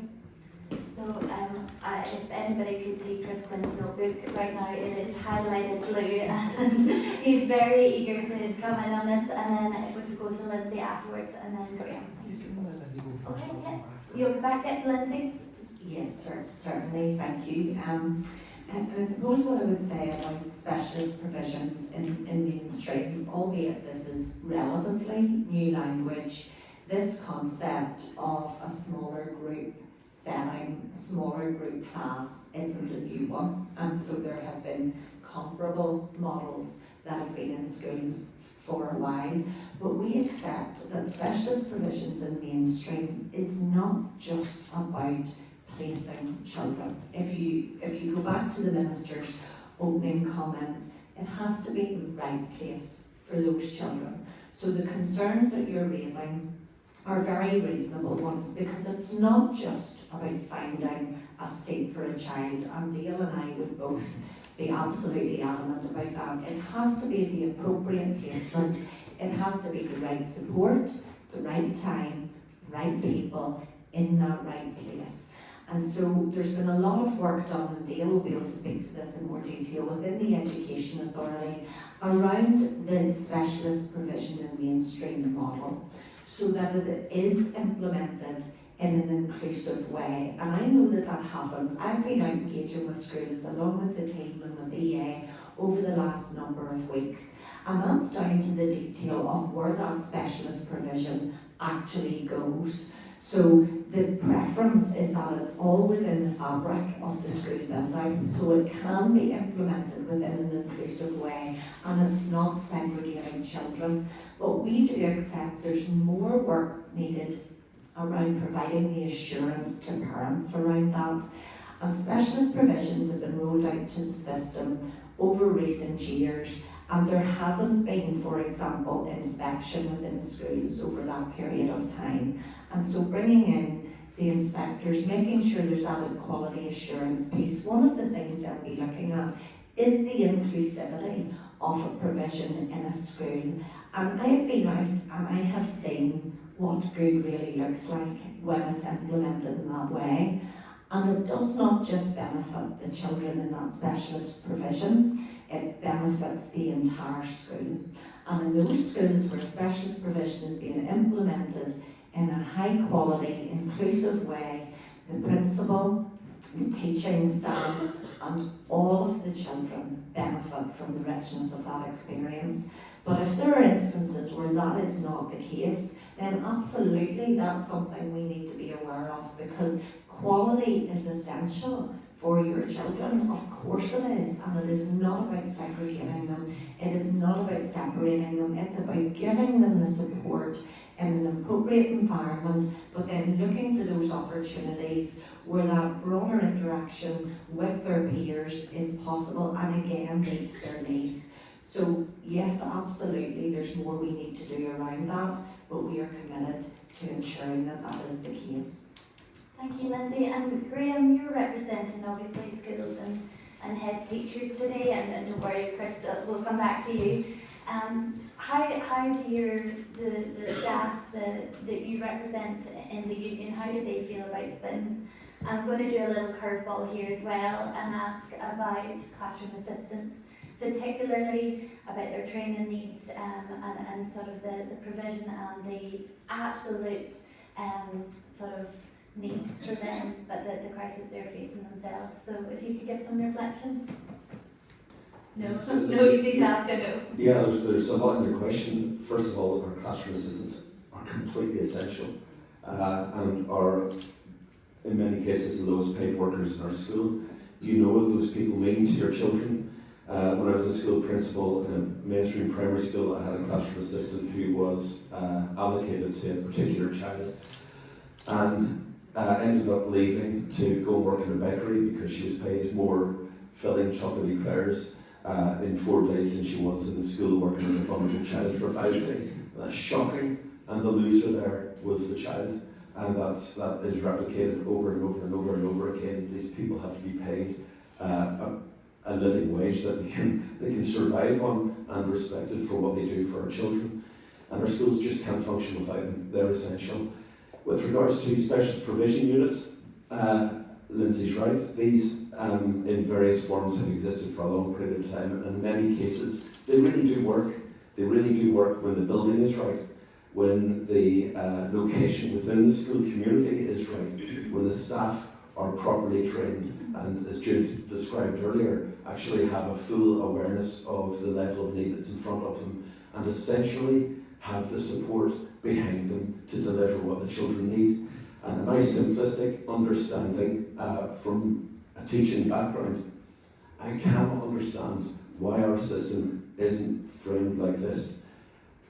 The children are presented to the school, so the school meet the children, the school, the teachers, the school leader understand the child's needs. The school appeal to the system and say, to deliver what this child needs, their learning, their teaching, their growth, development, happiness, safeguarding, I need X amount of money, and the system gives the school that. How does it not work from the child first? Instead, what happens is there's a certain amount of money distributed, and by the way, it's less per child in Northern Ireland than it is anywhere else in these islands. A certain pot of money is given to the school and basically make do with whatever you can. Do your best with that, no matter the need that's in front of you. I do appreciate that a lot of work has been done by the department and by EA to respond to needs, and I think it's getting better now with regards to specialist provision units. But the answer, again, as Jude said, is Jude always right? As Jude said, the answer is money. And if our system was funded properly, and if the model of funding was responsive to need, a school would say, this is what I need to meet the needs of the children who are in front of me. It's the opposite way around, where the system at the moment is needs are prioritised above children's needs, and the answer to that is money and flexibility to work within that. Thank you so much. Inclusion has been a theme and a current and will always be a theme.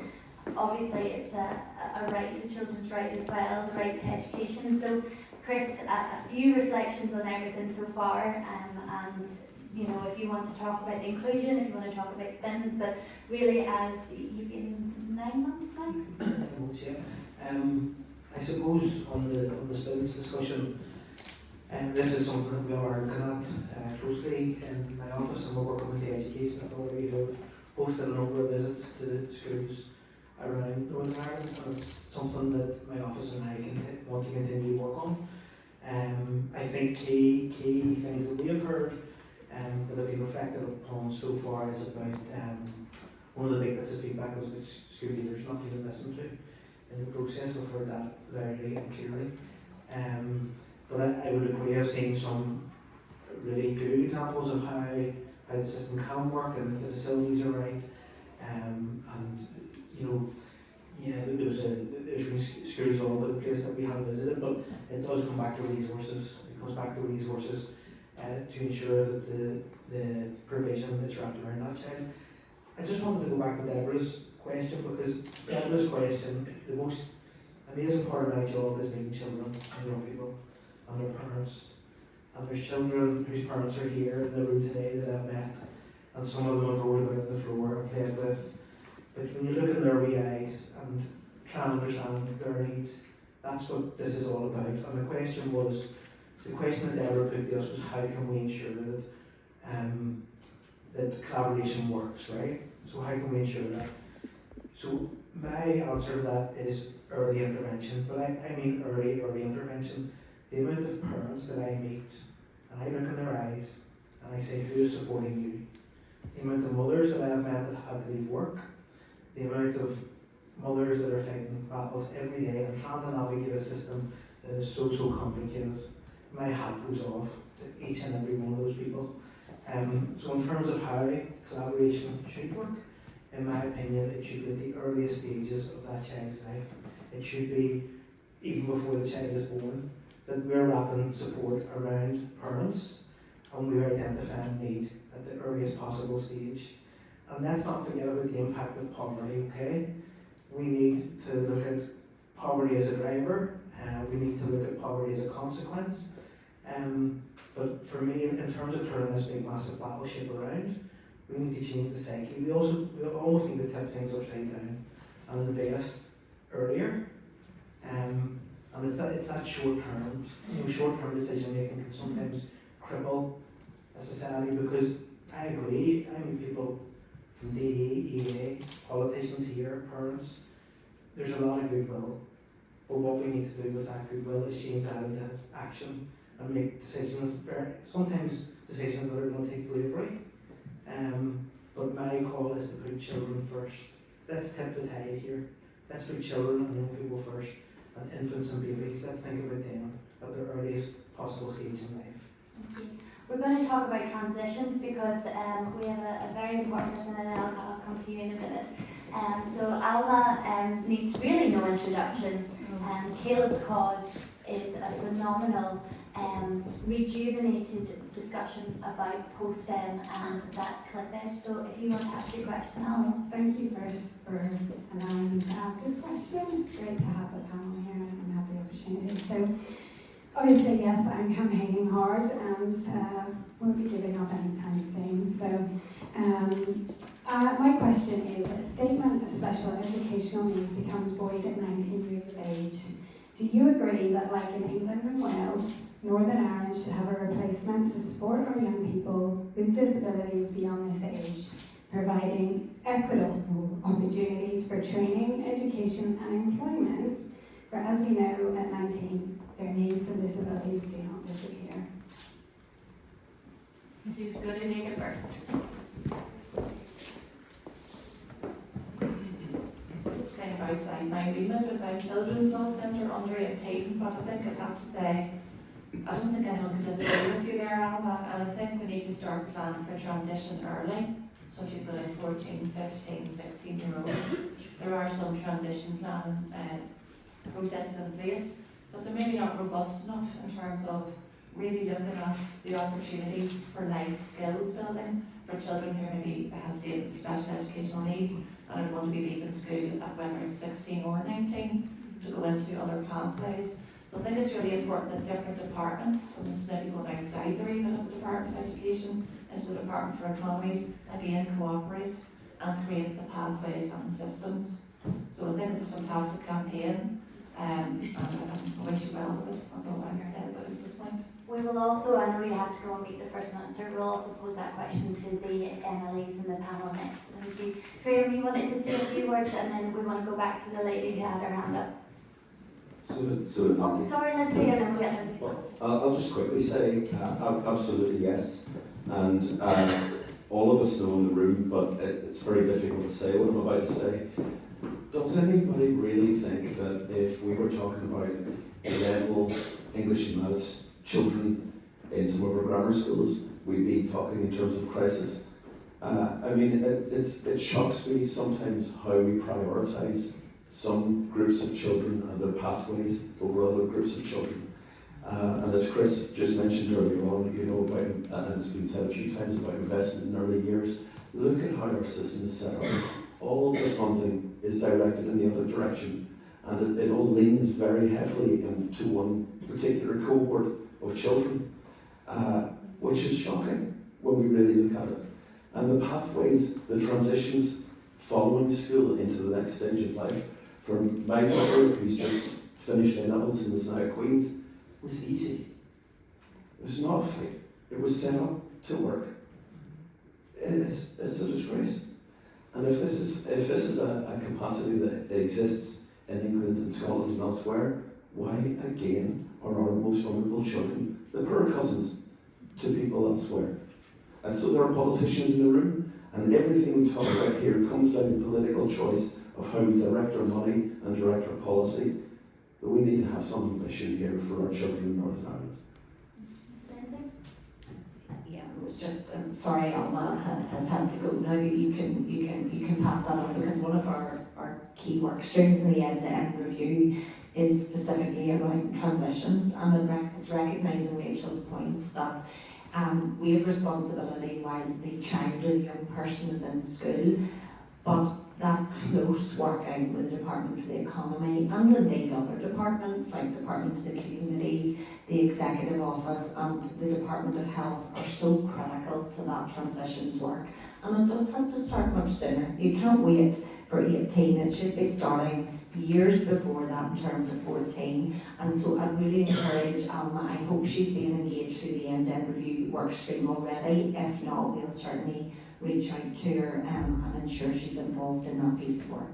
Thank you. And I know Robin Swan's here, and a blast from the past when he was chair of the Department of Education and Learning Committee. He did a SEN 19 review, and that was nearly just showing our age.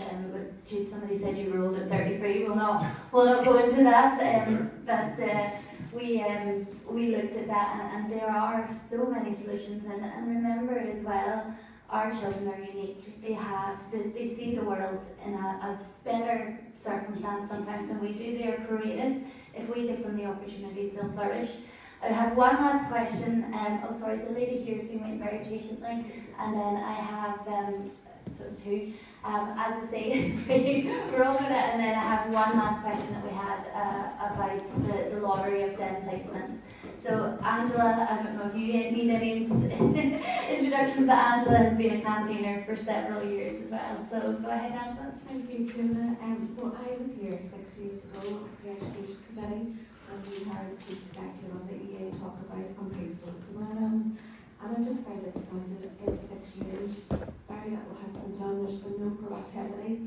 I think Jude has been totally right. It's a lot of talk, but no real change. I'm very worried that in my situation, I see my son's situation and people that I know in the school getting worse and worse and worse. And our future is looking very bleak. Physio used to be once a week. Now it's absolutely minimal. The ratios of classroom assistants have there's double the children to one member of staff, so that's going to have a massive impact. And I'm very worried that as things move on, there's more children coming through. How can we guarantee that things won't get worse? And I think as well, there's been talk of children, the contribution to society. What about the children who will never contribute to society, who are so severely disabled? And I feel that they are the children who are maybe left behind a little bit more. My son has brain injury, he needs lifelong care, and I think there's an intangible suffering, and you won't see the impact. If you have a school who was A grades at GCSEs and it suddenly becomes C or D, you'll notice that. But if a child's quality of life is deteriorating, or their physical ability is deteriorating, that's a personal loss. It's very hard to quantify. So I'm very worried that there's a lot of personal losses that they're very difficult to quantify and can't be illustrated. So how can you ensure that in the demands and the pressures you're under, there isn't going to be a big loss in the quality of education and the care to existing pupils in schools? I'm just going to let Janet's question, if we can answer in both, is the process of getting an SEN school placement often feels like a lottery for parents.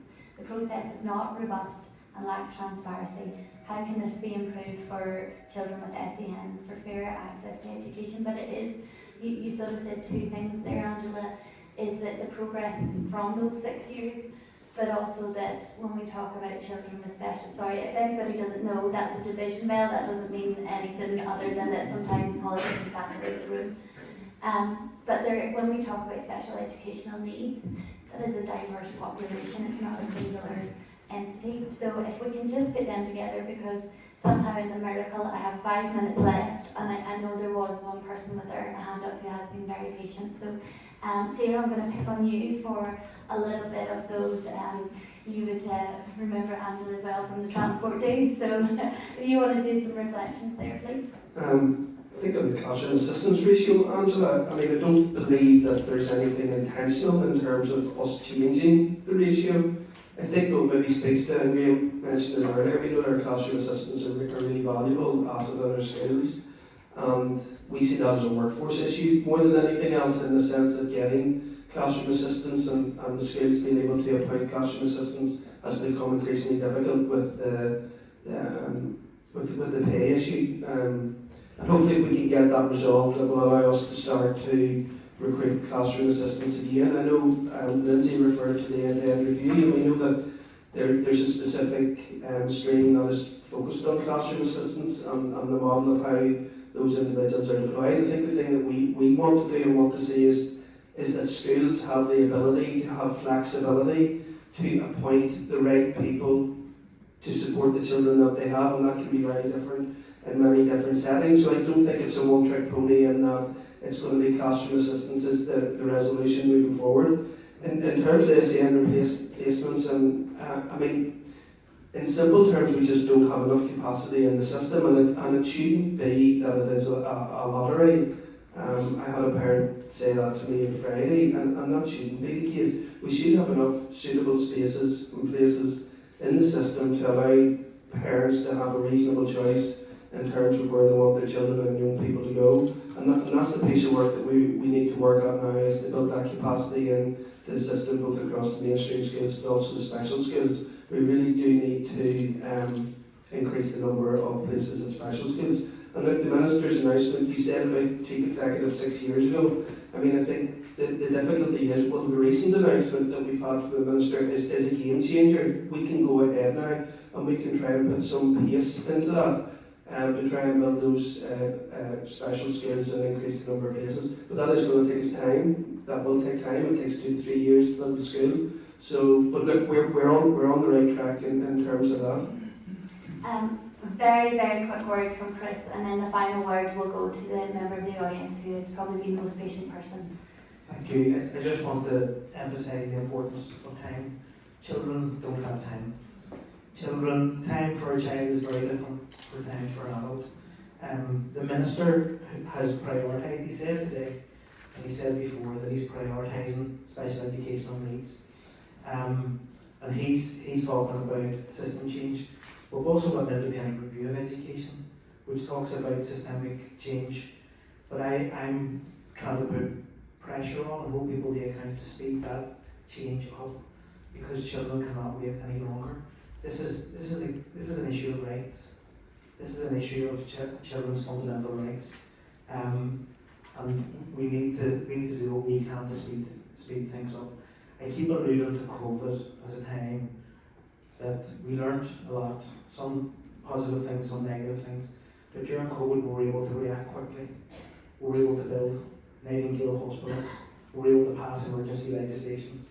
If this is a crisis, why are we not acting as we did during COVID? And I suppose that's what I would like to see from our policy makers and decision makers in this building. Sorry, I'm just going to leave. And then Lindsay's going to have a word, and then we're going to have a final one.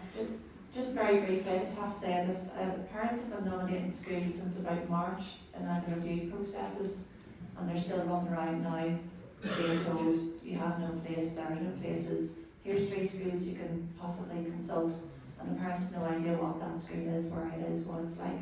And personally, If I want my child to go to school, I'll go and look at it. I'll tour the school the year before, or there'll be a lot of thought. The child will have views. And so I think there's a lot of lads and delays. I think the processes are starting to improve. They're starting a bit earlier, but then there's a big delay from March to now till it starts moving. So I think it's enabling and allowing the EA to get those earlier processes into place, and it's good planning. And looking at the flows of the data and all of that. For some reason that hasn't been happening. I think it's starting to happen now. I think it's fair to say that, but we're not seeing it this year. And we very much want to see that next year that we're not in this position, and then we know there's positive change. And then there needs to be resources. I think it's very important to address that issue about children with profound and multiple needs, including medical needs. They too have aspirations and hopes and learnings, and until they can be nurtured every day in very rich school environments. And their progress should be measured through annual reviews and personal learning plans, individual education plans. There's processes in place. They just need to be properly used, well resourced and properly supported. Thank you, Lindsay. Yeah, I was just very quickly going to make that data point. It goes back to a question, I think the very first question that was asked about how do we get ahead of this, and ultimately we need to improve the use of the data we have already in the education system, and there's a huge amount of work going underway to do that. But we also need to get better at that joint planning and use of data between health and ourselves, because health will have data on children from before the child is born, and so we know there's an urgent piece of work that we need to do there with health to actually aim to get that longer term planning. But the last point I would make, and I don't disagree with the word Chris has said about the need for pace and the need for scale, and also that children can't wait. I know children can't wait, but we need urgent additional investment to make the changes that we know are required, because that investment needs to be put in to give the space to make those changes whilst we're also running the system that we have. We accept the system that we have does not meet the needs of the children we have and the reflection of our society. It doesn't. But we do need that urgent additional investment to be able to bring forward those changes and expedite those changes that are required. And I think the next panel will start thinking about that plea, but we want the last question and very quick responses. So I've got two questions, and they'll come about from everything you have said and some of the panel that have went through, audience have went through. The first is early intervention. And it goes back to Dale at the start. She says that you're going to push on early intervention. Why then are nursery provisions and special education students getting cut this year? Because there's multiple around the Armagh, Banbridge, Kavanagh area that actually nursery provisions are getting taken out of the schools, and places have not been named, and that's come directly from schools. The other question then is, why are schools in special education getting closed on a daily basis? Certain classrooms are getting closed, and then children are getting sent home at last minute. That's enabling. Parents can't go to work. They're then having to take the day off, either annual leave or sick leave, to look after the children, because there is no teachers or there is no classroom assistants. That wouldn't happen in mainstream schools, so why is that allowed to happen in a special education centre? And just to say, because I'm not minimising that question, I'm going to ask that we continue that conversation when we go upstairs with the Department of Education, because we want to make sure that people have time for the MLA. So I would like just Lindsay and Dale to answer that, but no, please, that when we go upstairs, we'll rework that question, and that I'm not trying to minimise it because it's a very important one. So just final words from the panel. I think yes, I think we'll have to broaden the conversation. I'm not aware of places being removed in the Armagh area, but look, I'm happy to engage in that. And then in terms of schools, I mean, I think those are matters for the leadership within schools in terms of taking decisions on a day-to-day basis. I think what's important, but look, let's have the conversation afterwards to get a little bit more detail and drill down into that. Graham, you're not going to be in the conversation. Do you want to say anything in terms of school closures or staffing issues? We might need the other mic. Wait a second. Oh, no, we're back. There are countless individual failures across our system. The ones you referred to where individual schools have had to close classes represent failures. Somebody earlier on was talking about reduced timetables for individual children. Those instances represent failures. They represent failures of the availability of resource to the school, and again, the source of that problem is the absence of money, and that ultimately is a political choice. And almost every question that we're talking about comes back to the same place. Well, I think that's a very good time to say thank you to this panel. If anybody has any pressing words, they will be here for 5 minutes, but also the Department of Education and the Education Authority will be with us for an hour after this event. So thank you very much, and I really do appreciate this. Is a very difficult conversation, but we had it with honesty and integrity. And I would not like to be the budding politicians that are going to be coming up. So if we can invite Cherly Brownlee from DUP, Ciara Hunter, I believe she's here as well, yeah, fantastic. SDLP, Nick Matheson, Alliance, Danny Baker from Sinn Fein, and Robbie Butler. We have one glass to change. Do you want me to get somebody who can? Sorry. I'm going to ask one of my SEN champions if we could replace a glass. Yep, Emma's on it.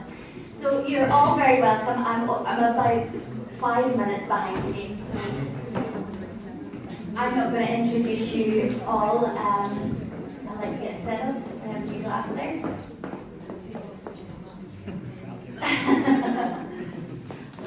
Thank you. So I know obviously because this is a working day of the Assembly, you have been in and out of the conversation. So, but you understand the gravitas of where we are today. So we have no planned questions. Janice wants to go first. Janice, sorry. No planned questions, but I'm going to ask you to quickly introduce yourself and either reflect on what you've heard today or actually talk about your party's vision, because we also understand that it is action today for the future of tomorrow. So Robbie, you're first. You're only my closest. I think that's close to fair. Just percent closest, but so it's really good that you're here today. And my apologies, I did have to dip in and out, and I'm sorry, Jude, I missed you. I got your wonderful start and I didn't get the end, but I heard the credit that you got. So, but well done to everybody that's contributed today.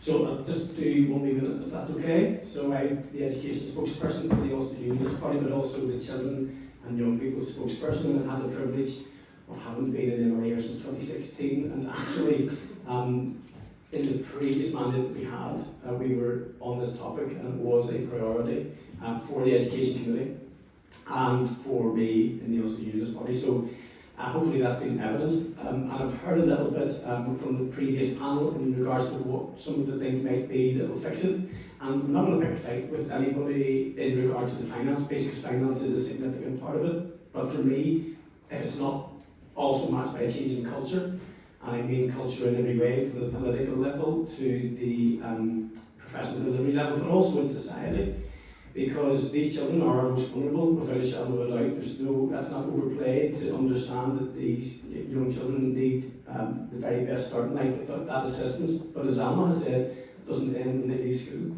So the conversation needs to go much deeper and wider than giving them the best start in life and the best education, but also taking the piece which is beyond education. Where do these young people go, and what does a well-lived life look like for them? And from my perspective, we need to have this in the conversation together. We cannot isolate the conversation, because if we do, then what is the best that we can do in the educational experience for these young people? We need to give them the best opportunities to include them in every aspect of life. And we know in Northern Ireland, for instance, that we have the lowest levels of employment for disability. And I'm sick of Northern Ireland having being reported at the bottom of the charts. And passionately, Northern Irish and passionate about the best opportunities for everyone, and that includes those that need the most help. So I'll pass on. That's okay. Thank you. Danny, same questions. If you introduce yourself. Yeah, thank you, and thank you for having me. I'm Danny Baker. I'm a new MLA, I suppose, representing West Belfast. I'm the spokesperson for children and young people as well for the party. Really thank you for having us today. I remember last year standing outside in the protest, and if I could have said one thing to be achieved in that time would have been people to come together, and this is definitely the first step in it. So I want to take a sort of a positive out on that today, but notwithstanding all the challenges. Look, just from Thursday of last week, myself and my own office has picked up 4 new cases, which is SEN and parents under massive stress and pressures. And it really does come down to every single year this happens, and it's placements. And children who need and deserve the right to be in a special school, then placements just aren't there. And the fear and concerns that they have when they go and been awarded maybe a spin in a school that has never done it before either, and then that pressure in the family home, it is unacceptable, and it's something like I'm very happy to be on the education committee, and we're probing, we're asking questions, we want to help them work together all across all the parties, and it's something I've been asking of the minister to consider would be a SEN first approach, and what I mean by that is every child given their place at the same time. And I know placements is only a small part of what today is, but it's really prevalent this time of the year. And I think we need to be doing away with supernumerary. I think it's a real discrimination towards our children with special educational needs. We really need to be collectively sitting around the table and driving forward. Yes, funding is massive to all of this, folks, and I know that. And priorities. Ministers do have priorities to take. And I no doubt will do their best. I really welcome the minister's statements when he's come into post. I really do believe he's listening and wants to make change for children and families with special educational needs. But that's notwithstanding, one of the elements in the room probably for me today is missing is health. I think health and early intervention, what has been said, it's not really being delivered on. I think it was Rachel said it's almost by accident rather than design. I think that's very true in every case that I represent in my constituency, is that early intervention isn't happening, and that's one thing that we must address moving forward, and parents need to stop having to fight for everything. It's wrong. I don't want to point fingers at anybody. I have a really big job to do here myself, but when we come into this assembly, the new working assembly, every political party agreed that the British government have been underfunding us to need for far too long. They have conceded that, and that needs to change, because funding will be key to that, but there's also policy change as well that needs to happen. But we want to work together, we really want to deliver that. Thank you. Nick? Thank you. I'm Nick Matheson. I'm Alliance MLA for Strangford. I'm also one of our party's education spokespeople and chair of the Education Committee. So I just want to begin by thanking Senator Fein and I for hosting the event and for bringing really a brilliant sort of suite of speakers and panel events forward to keep this issue on the agenda. I think I just want to recognise the work that Senator Fein and I have done over the last year and a half or so to get the issue of SEN. I think crucially the voice of the child and the voice of the parent and the system right at the centre. I think we spend a lot of time talking about the system, and I think it's a system that has a habit of chewing up anybody associated with it. That's right from the child through to anybody even who's working in it. And so the conversation I think today has rightly been on the needs and the rights of the child, and I think that has to be how all of this is framed. From my perspective, I've been very clear from the outset, chairing the Education Committee, that SEN needed to be priority number one. There was unanimous agreement across the parties on that, and I have no doubt that will continue to be the case for the duration of the mandate. I want to be clear that I don't think any of the committee members here would want that to be lip service. We want to continue to focus on that. I think the challenge that has been highlighted for me today, and I think it was maybe Lindsay from the department who highlighted it towards the end, we have a system that is absolutely broken, and we are still having to maintain that system because children are in it.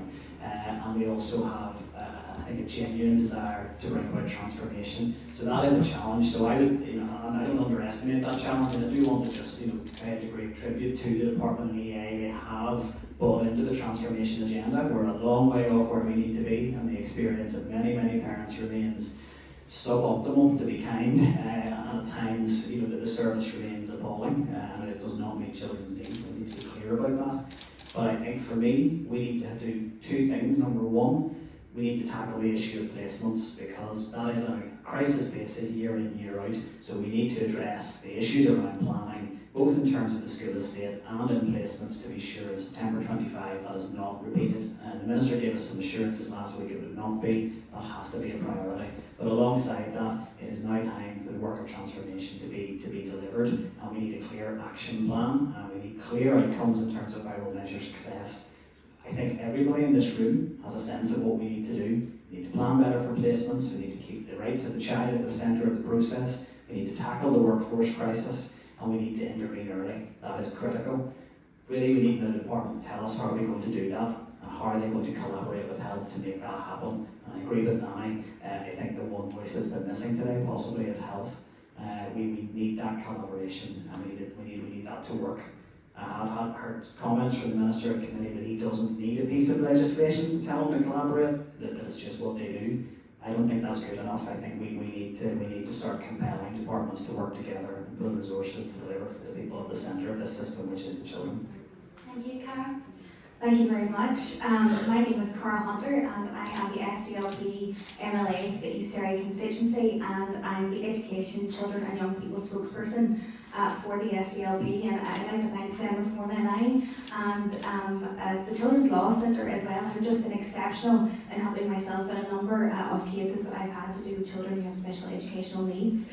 I think the key words here today are about transformation and being child-centred. Not to reiterate what the previous speakers have said, but last year we did see over 400 children without school placements, and I've sat with parents and with carers in my office who are just reduced to tears over the level of stress and frustration due to what they feel is their child not being seen as equal and not being seen as a priority. And while I do welcome that the Education Minister has made significant moves when it comes to capital funding and ensuring schools like Rossmar, special school in my own constituency, will have building extensions to accommodate an increase in special educational needs and pupils who have complex needs, I think there's still so much work to be done. And Alma, who sadly isn't here at the minute, is fighting in the incredible cause around what happens after the age of 18. We have incredible special educational special schools within my own constituency. There's Sandalford, there's Rossmar, and they do such incredible work, such great levels of socialising, and then you hit sort of 18 and 19 and it's just that cliff edge.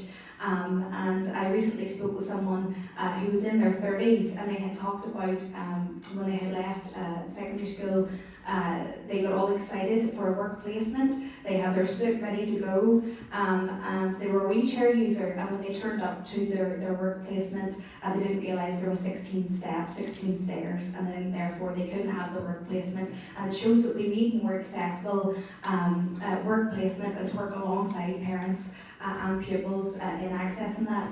Another thing I noted was while the Assembly was down, we did have a great amount of a community effort and discussion around the potential removal of the Pathways Fund and that key early years intervention. And in my own constituency, the Harpers Hill Family Centre, we talked about in those early years that the people who are there helping our young people develop and grow are spotting the first signs of any kind of special educational needs, maybe complexity around speech and language. So we really need to invest in our early years. And I think for us as a committee, there is that cross-party and cross-community support for the issue of special educational needs. It really is a priority, and I do note the delays in assessments that we're seeing. I spoke with a primary school principal recently who had said, you know, we have 500, 600 pupils here, and we're being asked to put 2 or 3 children forward for an assessment. How can I make that decision? And there's so many complexities there with ethics as well.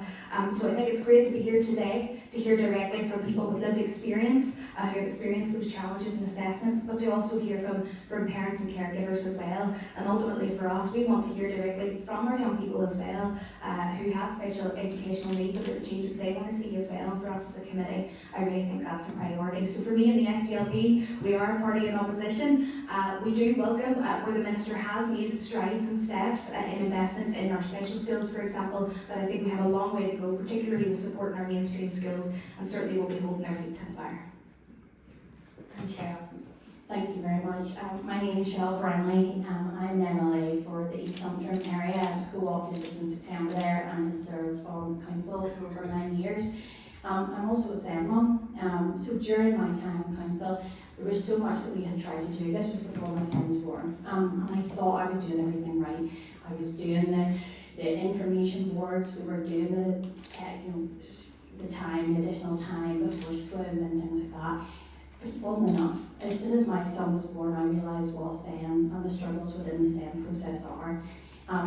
People are exhausted. They're isolated, they're struggling every single day just to fight for the very basics in education. So whenever I've read the survey results, I see exactly what you're saying. I know exactly what you're saying. And you asked how I felt today, and I suppose I sat there and I felt really emotional. I do. I feel I welcome the strides and the progress that we've made, but I look at my son and I look at our kids and I think they are the most vulnerable children that we have, and we need to do so much more. And we often talk within the Assembly about priorities, but if we prioritise absolutely everything, we deliver absolutely nothing. And our kids, they are the priority. So whenever I looked at the survey results, I'd seen a number of things, and probably one of the main ones that stood out to me was communication. I mean, as I say, I've worked within government for 10 years, and I struggle with the process, I struggle with the complexity, the different advice, the amount of paperwork, the amount of phone calls, the amount of referrals. My head is melted. So if my head is, I don't know how everybody else is dealing with it. So we have so much to do. I know we're moving forward. I see we're moving forward very much in the right direction. It needs to be quicker, it needs to be better. We need to be using data, and we need to be investing a lot more in our kids. So thank you very much. I'm going to ask a special favour of the panel. We're about 10 minutes behind, and I know that there's some important, but I wanted to give you the space because I know how important it is for you all as education spokespeople. So if you're okay to stay an extra 10 minutes, just so that we can get a few more questions. So Janet, I believe, is the first question, and then I'm going to try my hardest to keep the MLA panel to short answers. Hi there, I'm Janet. I've got an SEN son. I've met some of you before. So. I just wanted to ask about, you talked about the Children's Corporation Act and early intervention. I know a lot of parents are going to agree with me that in the community, when it comes to early intervention, most of the time that doesn't exist for us. We get nothing. In 12 years, my son has had nothing from anybody, no help at all. I was hoping that when he went into school, especially when it was a special needs school or a special needs unit, that there would be therapies and help coming out of school, because they would see him in real time having meltdowns and struggling. There's nothing at all. And I'm wondering how we go about actually getting it into place where the health minister will actually do something and get therapies into schools where we have, say, even one occupational therapist that works around 10 schools, visits once a fortnight and provides therapy for these kids. We have no backlog, no waiting lists, and all the schools then have a multidisciplinary team say that they can call on once a month and make the exact right adaptations for these kids in the classroom. It would help, enormously, and I'm just wondering how can we actually make it happen? And there is examples where that does happen. I know there is people from MenCap here who have preschool, which is the most fabulous place in the whole world, and I'm not just saying that because I worked there for 5 years, where they actually have the allied health professionals inside the MenCap centre.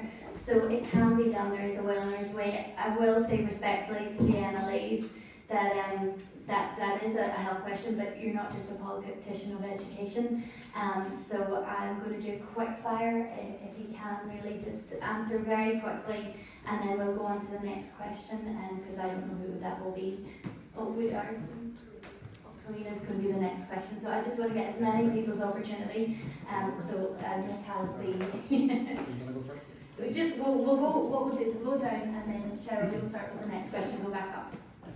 Yeah, thank you. It's a brilliant question. Absolutely, doing the best for children is it's across every discipline: health, education, communities, justice, and all of that. And in reality, your point is, it's irrefutable that if we have those therapies and those professionals in those places, we can make a real difference. There's a real pressure on workforce planning in regard to health in particular. Recruitment of those allied health professionals has been stalled this year because the budget isn't sufficient. So Danny and Nick had picked up the point where the budget from the British government wasn't enough, but the budget for health this year wasn't enough, and that's why we opposed it with the SDLP. Now there are difficult decisions to be made, but if we're not going to actually put our money where our mouth is when we sit up here, then I'm not sure how we'll ever change it. But you mentioned the Children's Services Cooperation Act. It's really, really important, and it's something that we can't get any detail from any of the departments of how they've utilised it. But I'm not going to sit here as a politician and be hypocritical. We've had 5 years where we haven't been here, out of the last 8. So I feel sorry sometimes for the EA and the department when they sit in front of us and we pick them apart, when actually we haven't been doing our job at times, and it's a failure on our children. And I've said this many, many times. In the chamber, I've said, we will be able to measure the trauma on our children in the next generation by our political failure when we're not in there doing our jobs. So yes, we need more money, we need more cooperation, but I'll go back to what I said at the start. There's a real cultural, societal shift that we need to make, and we need to drive that from the top. Thank you. I suppose when you have 14 years of austerity and a British government who's ripping the NHS and putting it on its knees, we find ourselves in these situations. However, there is great work that's being done. I think Vicky's just sitting in front of me.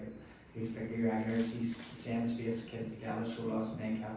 They do fantastic work within the community, but they need more support. And I said it earlier on, health should have probably a part of this discussion today because early intervention is key. But what does that actually mean? You're going to have integrated teams starting here from education in September, yet health's not going to be at the table. To me, that needs to change. We need to be working together. That's something we can change in a year and an eye. But yes, there is issues with funding and wider politics as well. I didn't even mention it today, it doesn't get mentioned as much in work practice. It's another example for the workforce and the stresses that we're seeing out there. That has massive implications, and it doesn't be talked enough about. And it's the same with what austerity has brought. There's elections coming up. Could a new government coming in, could that bring change? Yet to be seen, but what we need to do is collectively work together, and that communication that Cherly said earlier on, that's going to be very key as well for parents. That's the one thing that I'm seeing from last year to this year is that lack of communication to parents. Parents are finding out information through third parties, whether it's a receptionist in the school or whatever that is, and that's stress. All that needs to stop, and that can only stop if us all working together on the same hymn sheet. But that means all departments working together. Thank you, Danny, and thank you for the question. Jonathan, I just want to pay tribute to you and the work that you've been doing in this space. You've become an expert in some of these issues at rapid time as you've been grappling with them in your own situation. I think that's maybe the experience of many parents in this room. I think early intervention is absolutely critical, but I think we need to move beyond that just becoming the buzzword. I think we talk about cooperation, we talk about early intervention. So I would just put it as simply as we have an end-to-end review of SEN underway within the department. And as I said in my opening remarks, we need, in really short time, I don't think we have time to wait to the end of this mandate for an action plan. We need to see an action plan, and the key strand of that is how will early intervention be delivered? How will we ensure that children have their needs identified early and that then the services go in at the point of need being identified? And I know that is the aim of the end-to-end review, that is a key part of the work, but we now need to know how it's going to be delivered. Investment matters, and on this I don't know if he's still in the room. I don't often say I only disagree partially with Graham Galt. He's usually right on a lot of things, but I don't think investment is everything, because if we invest in a broken system, we're just going to deliver the same outcomes. So it's making sure we're investing in the right things, and I don't think there's anything that we could do better in this whole space if we maybe took nothing away from this conversation, is that we invest in early intervention. Meaningful early intervention, early identification, and early input of services. Because otherwise we will continue with families chasing a diagnosis that they feel they need to get access to help, chasing a statement that they feel is the only way they'll get support in the classroom. Those things should not be prerequisites for having support. Professionals identify the need, parents raise the red flag, and they should be supported early on in the system. So yes to investment, but not to administering a broken system. It needs to be that investment in something that is genuinely transformed and transformational. Thank you very much. A fantastic and important question, and I do know that in the South Eastern Trust there's been a lack of investment around school nurses, therefore putting more pressure on our teachers and our classroom assistants. But I think ultimately, to be child-centred, we need to ensure that our children's needs are met, and that means future-proofing our schools and our buildings within our schools to ensure that they're large enough and can accommodate things like OT assessments, speech and language therapy, because I do know within my own constituency they had to lose their library and they had to lose their music room to accommodate some of those needs, and you shouldn't have to. Those needs should be prioritised. But I agree with previous speakers, there needs to be action now, because there seems to be a lot of language around, things must be done, and yet we don't see that action yet from the department and from the minister. So I think for us as an education committee, these things are an absolute priority. Thank you. I suppose for me, in terms of funding, we all know Northern Ireland is underfunded and it needs to be funded based on need. But I do agree, we need to know what we're actually funding. And you may be aware there was a report from the PAC Committee on Mental Health and waiting lists, and it raised a number of concerns. Data, Northern Ireland, across all ministerial departments, there's a lack of data. You need data to make informed decisions. You need data to know exactly what you're investing in, how much you're investing, and are you investing in the right things and the right people. Our voluntary community sector as well does the bulk of the work, in my opinion. They are holding up and supporting every single parent and every single child here in Northern Ireland, and they need the support and the investment and the sustainability, and the struggles that they go through to get that funding to support parents like yourself. They shouldn't have to jump through hoops. That should be a lot more of an easy process, and the accountability that they have to provide is far too much. We've talked about workforce. To provide those services like speech and language or OTs, like I'm dealing with a family at the minute, and it's a 2-year waiting list for an OT. We have to have these services a lot quicker, and we need to have children at that. We talk about early intervention. That's absolutely critical. Speech and language, being able to communicate, is fundamental for a child. So we need to make sure we're investing in the workforce as well. There was a motion before the House a number of weeks ago related to the Autism Amendment Act 2022. It's legislation. There's a number of points that we made through it. One of them is the Autism Reviewer. It's £37,000 for that post. That's it. A very small amount of money, but it could make a massive difference here in Northern Ireland, and it still hasn't been done. So there's a lot of frustration there, but in terms of early intervention, it's absolutely key. Thank you. And we have, I'm actually going to use it. There's a lot of people in I'll come to you afterwards, just got Karina first, that are representing the community voluntary sector as well. And if it's not statutory, even their funding is getting diminished. So those frontline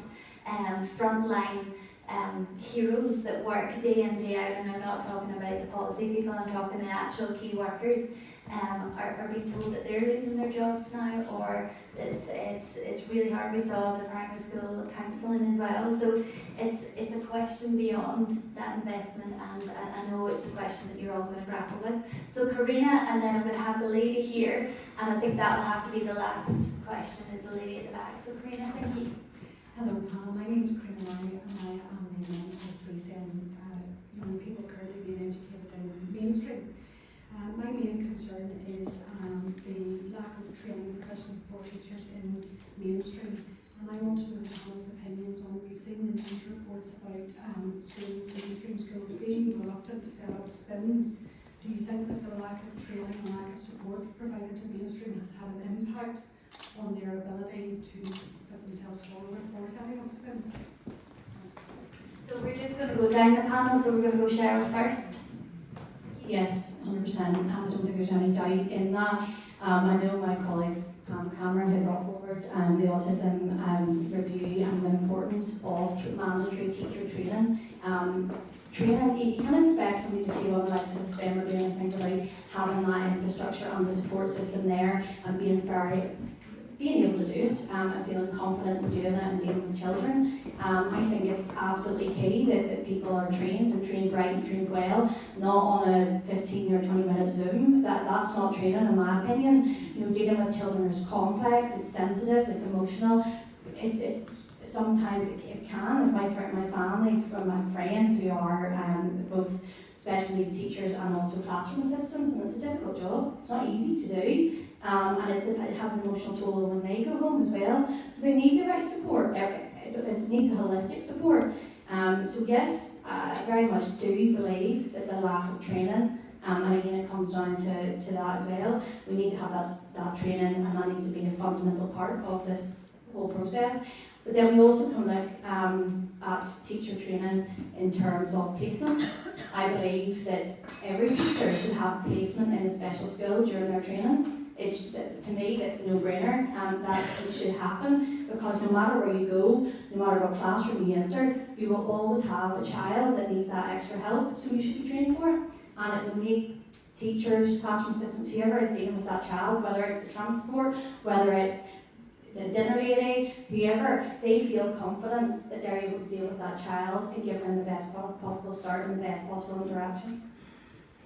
Yeah, sorry, I'm going to be really rude, Cara, as well. If we keep our questions, because we just want to make sure we have enough time for the last lady. Yep, I'll be very quick. I wholeheartedly agree, and especially with everything that Cheryl has said there. I think we want our teachers to feel comfortable, confident, and capable when dealing with children who have special educational needs. And I think that also, feeds into what our classroom assistants to be robustly trained to accommodate our pupils who have those needs. And I think.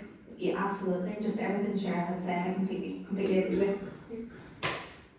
Thank you. Yes, I think when you speak to principals, that is the message that you hear really regularly, that there's not a sense of being unwilling to provide some of the special provision in mainstream. It's actually a nervousness that they'll agree to something and then not receive the support, and be that in terms of training for staff, and that is at all levels, as classroom assistants and teachers, but also the resource to make sure that they can run that, and then a further wraparound support from allied health professionals. So undoubtedly an issue. I think the issue of initial teacher training is really crucial. I don't think the idea that training around SEN should be an optional module for anybody. It absolutely should be essential initial teacher training.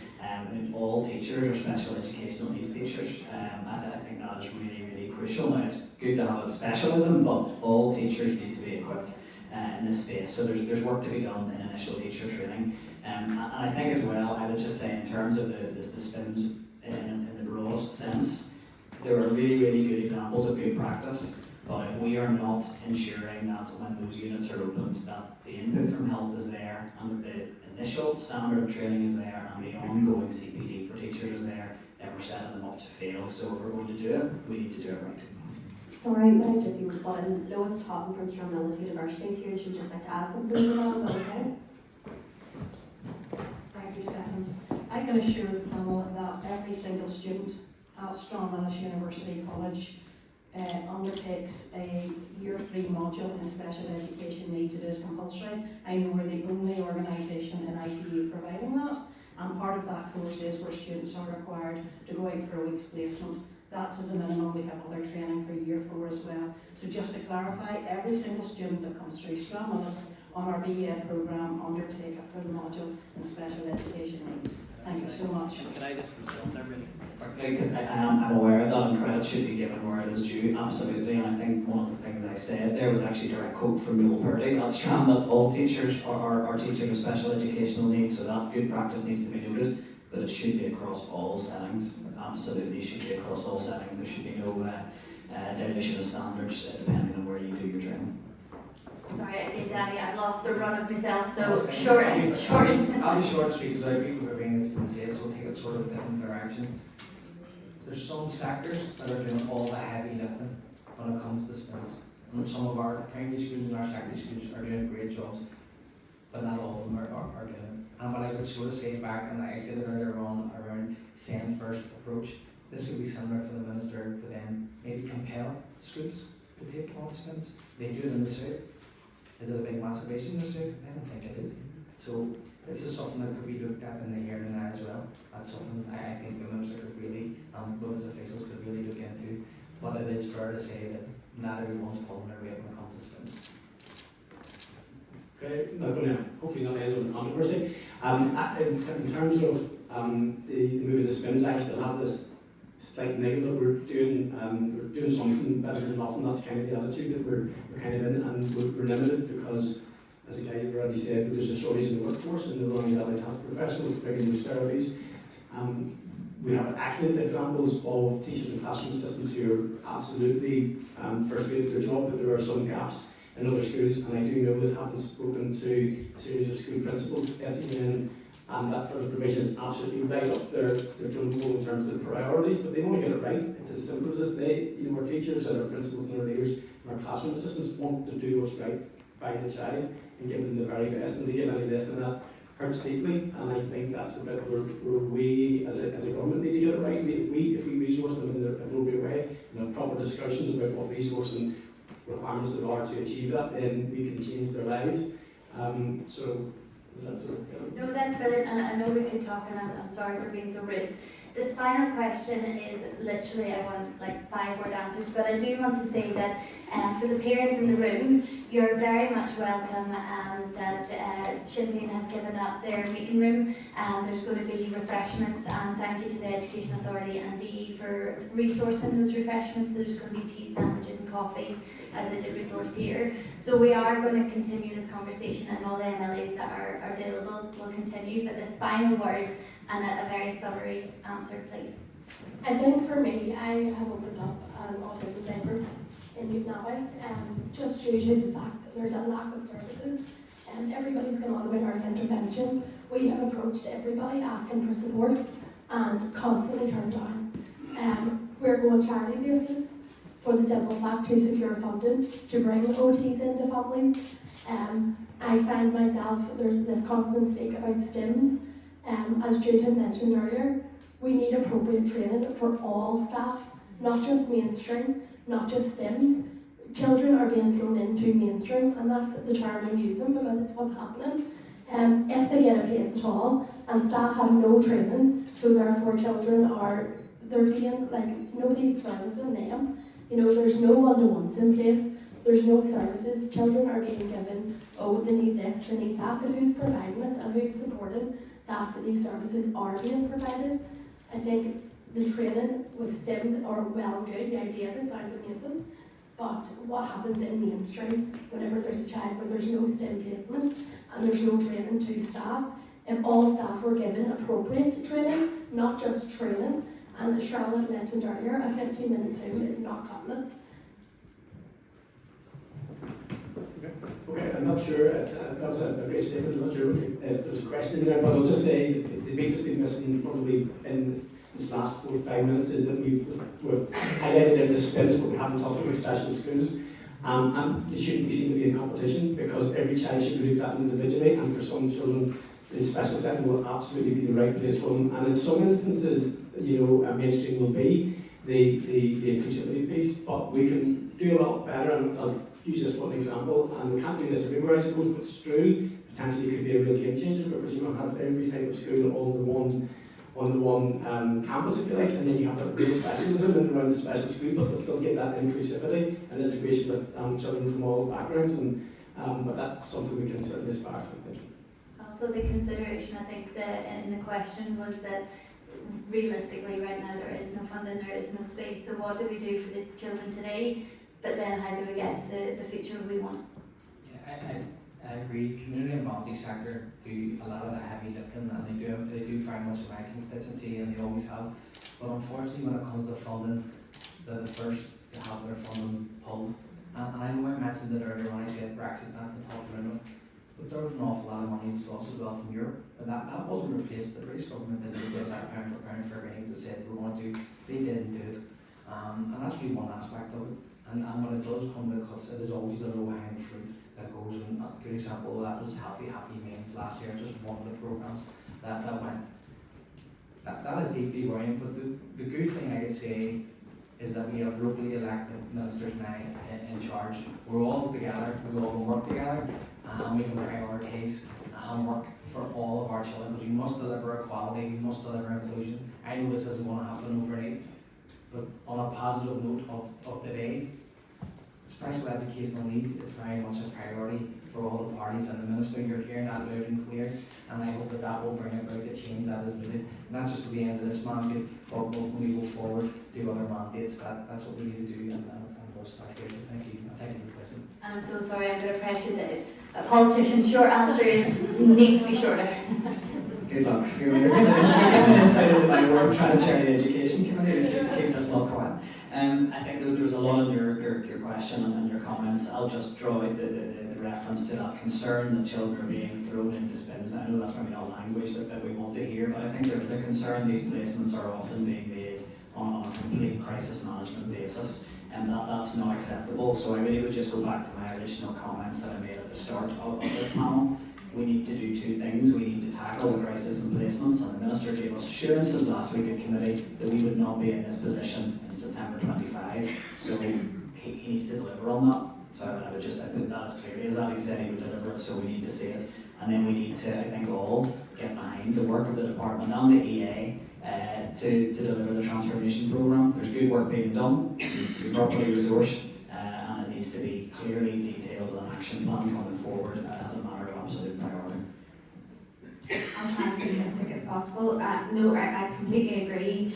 I think when it comes to our young people, there's a lot of discussion around early years and the role of early years, but the action is so desperately needed. And I'm working with a family at the minute whose young person is experiencing difficulties around speech and language. And there's also, they believe that they could potentially have ADHD, and what we are seeing in the absence of the correct support, the correct assessments, or even access to certain medications. Our young people with ADHD or suspected ADHD are being seen as problematic as well in our classroom, in our mainstream settings. So I do think there needs to be additional education around that. I just wanted to squeeze that in as well. But a fantastic question and so important to raise here today. Thank you. Cheryl, I'm going to be very grateful because you're going to be chosen as the co-sponsor. So if it's okay, could you combine that? Because the most important person in this room today, apart from Jude, who shared his lived experience, is Ciara as a young person, and she's just asked to do general comments, not for answer, but just for thought, and then we're going to ask you if you could finish, if that's okay. Thank you. Yeah, so I was just going to say, I think this event is really good, and I think the parents need to be here, but where are the young people? You are all talking, you need young people here. You are making decisions about their lives. Where are they? And I disagree with the fact that you said health comes first. The young people come first. You are making decisions about their lives. If it was the other way about, there'd be uproar. You don't like the way that Westminster make decisions over here with the funding. We are doing the exact same to young people. So I would just say, please keep that in mind, that young people need to be here. And I'd also say to the parents here, please invite your children the next time you come here if they're able to come. Thank you. I know every one of you would want to respond to that, and I do believe, I'm going to put you on the spot, but there's enough on the committee here to say that Northern Ireland Youth Forum should be invited to the committee. I'm sure you'll welcome that invitation. And I do. So yeah, sorry, I've not cut you off, I think it's just that. And it is important, and I do think we'll all reflect on that. So thank you everybody for being so patient. I'm sorry, I've been the worst calm here. I am now 17 minutes over, so we're just going to ask Cheryl very quickly to come up. So thank you so much, and thank you to the panel as well. Thank you. You guys can go take a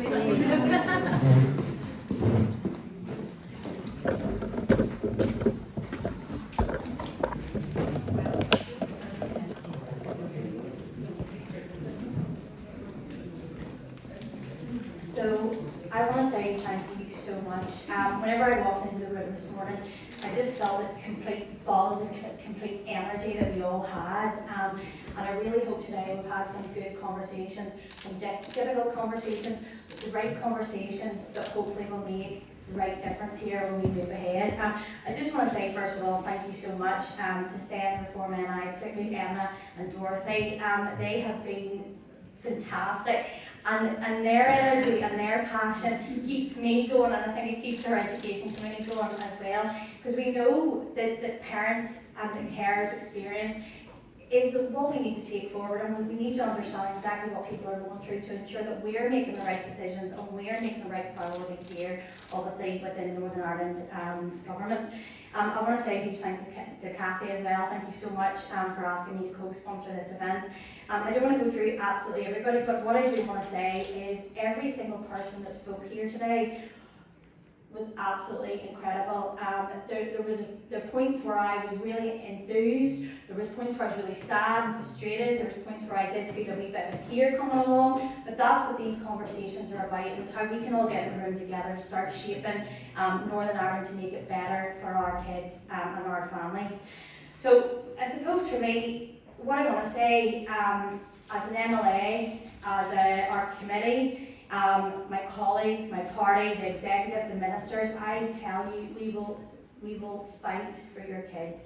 Whenever we're sitting here with the conversations that we're having, SEN is a priority, and I know it's frustrating, but I do feel a difference. I do feel a step change, and I do see that there is going to be a significant change going forward. I suppose what I can say is it's great to see there's investment, great to see that we're moving towards further capital investment, further training. We're trying to prioritise this as much as we can. But as a mum, I'm a wee soft marshmallow. I'm tired and I'm stressed, I'm isolated, I'm quite emotional all the time. So I get it. You know, and events like this are fantastic, but you, like me, are going home every single night. You're worried about your child, you look at them, you see their vulnerability, and all you want is them to have the access to education like every other child does. And that's the hard bit. You shouldn't have to come to the Long Gallery in Stormont to fight for this. It shouldn't have to be this way.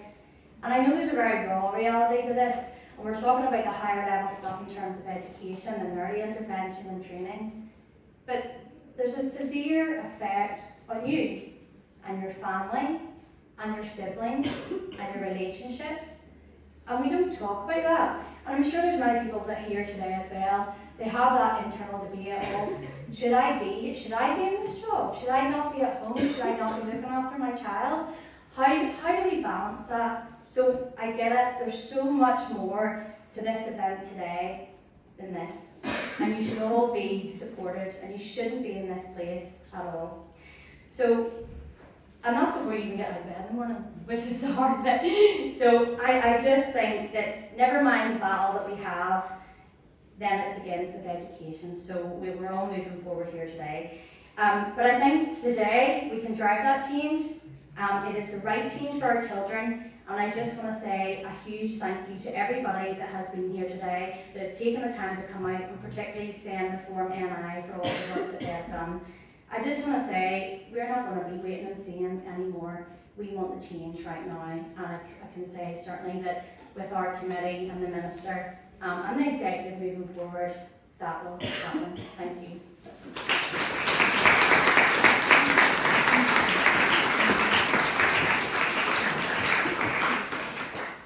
I know I would do a lot of thanks and say to Emma and to Paul and to Dorothy and to Vicky, who has held the laptop I've had this whole time, but time's of the essence. So all the families that are wanting to stay, it's like a school trip. Cathy is going to be our designated teacher because she has to escort us up. So if we all just like to make our way down to the bottom of the Love Gallery, and then we'll all join together, and then we have about 45 minutes of the department and the EA's time. Thank you so much for coming, everybody. Thank you.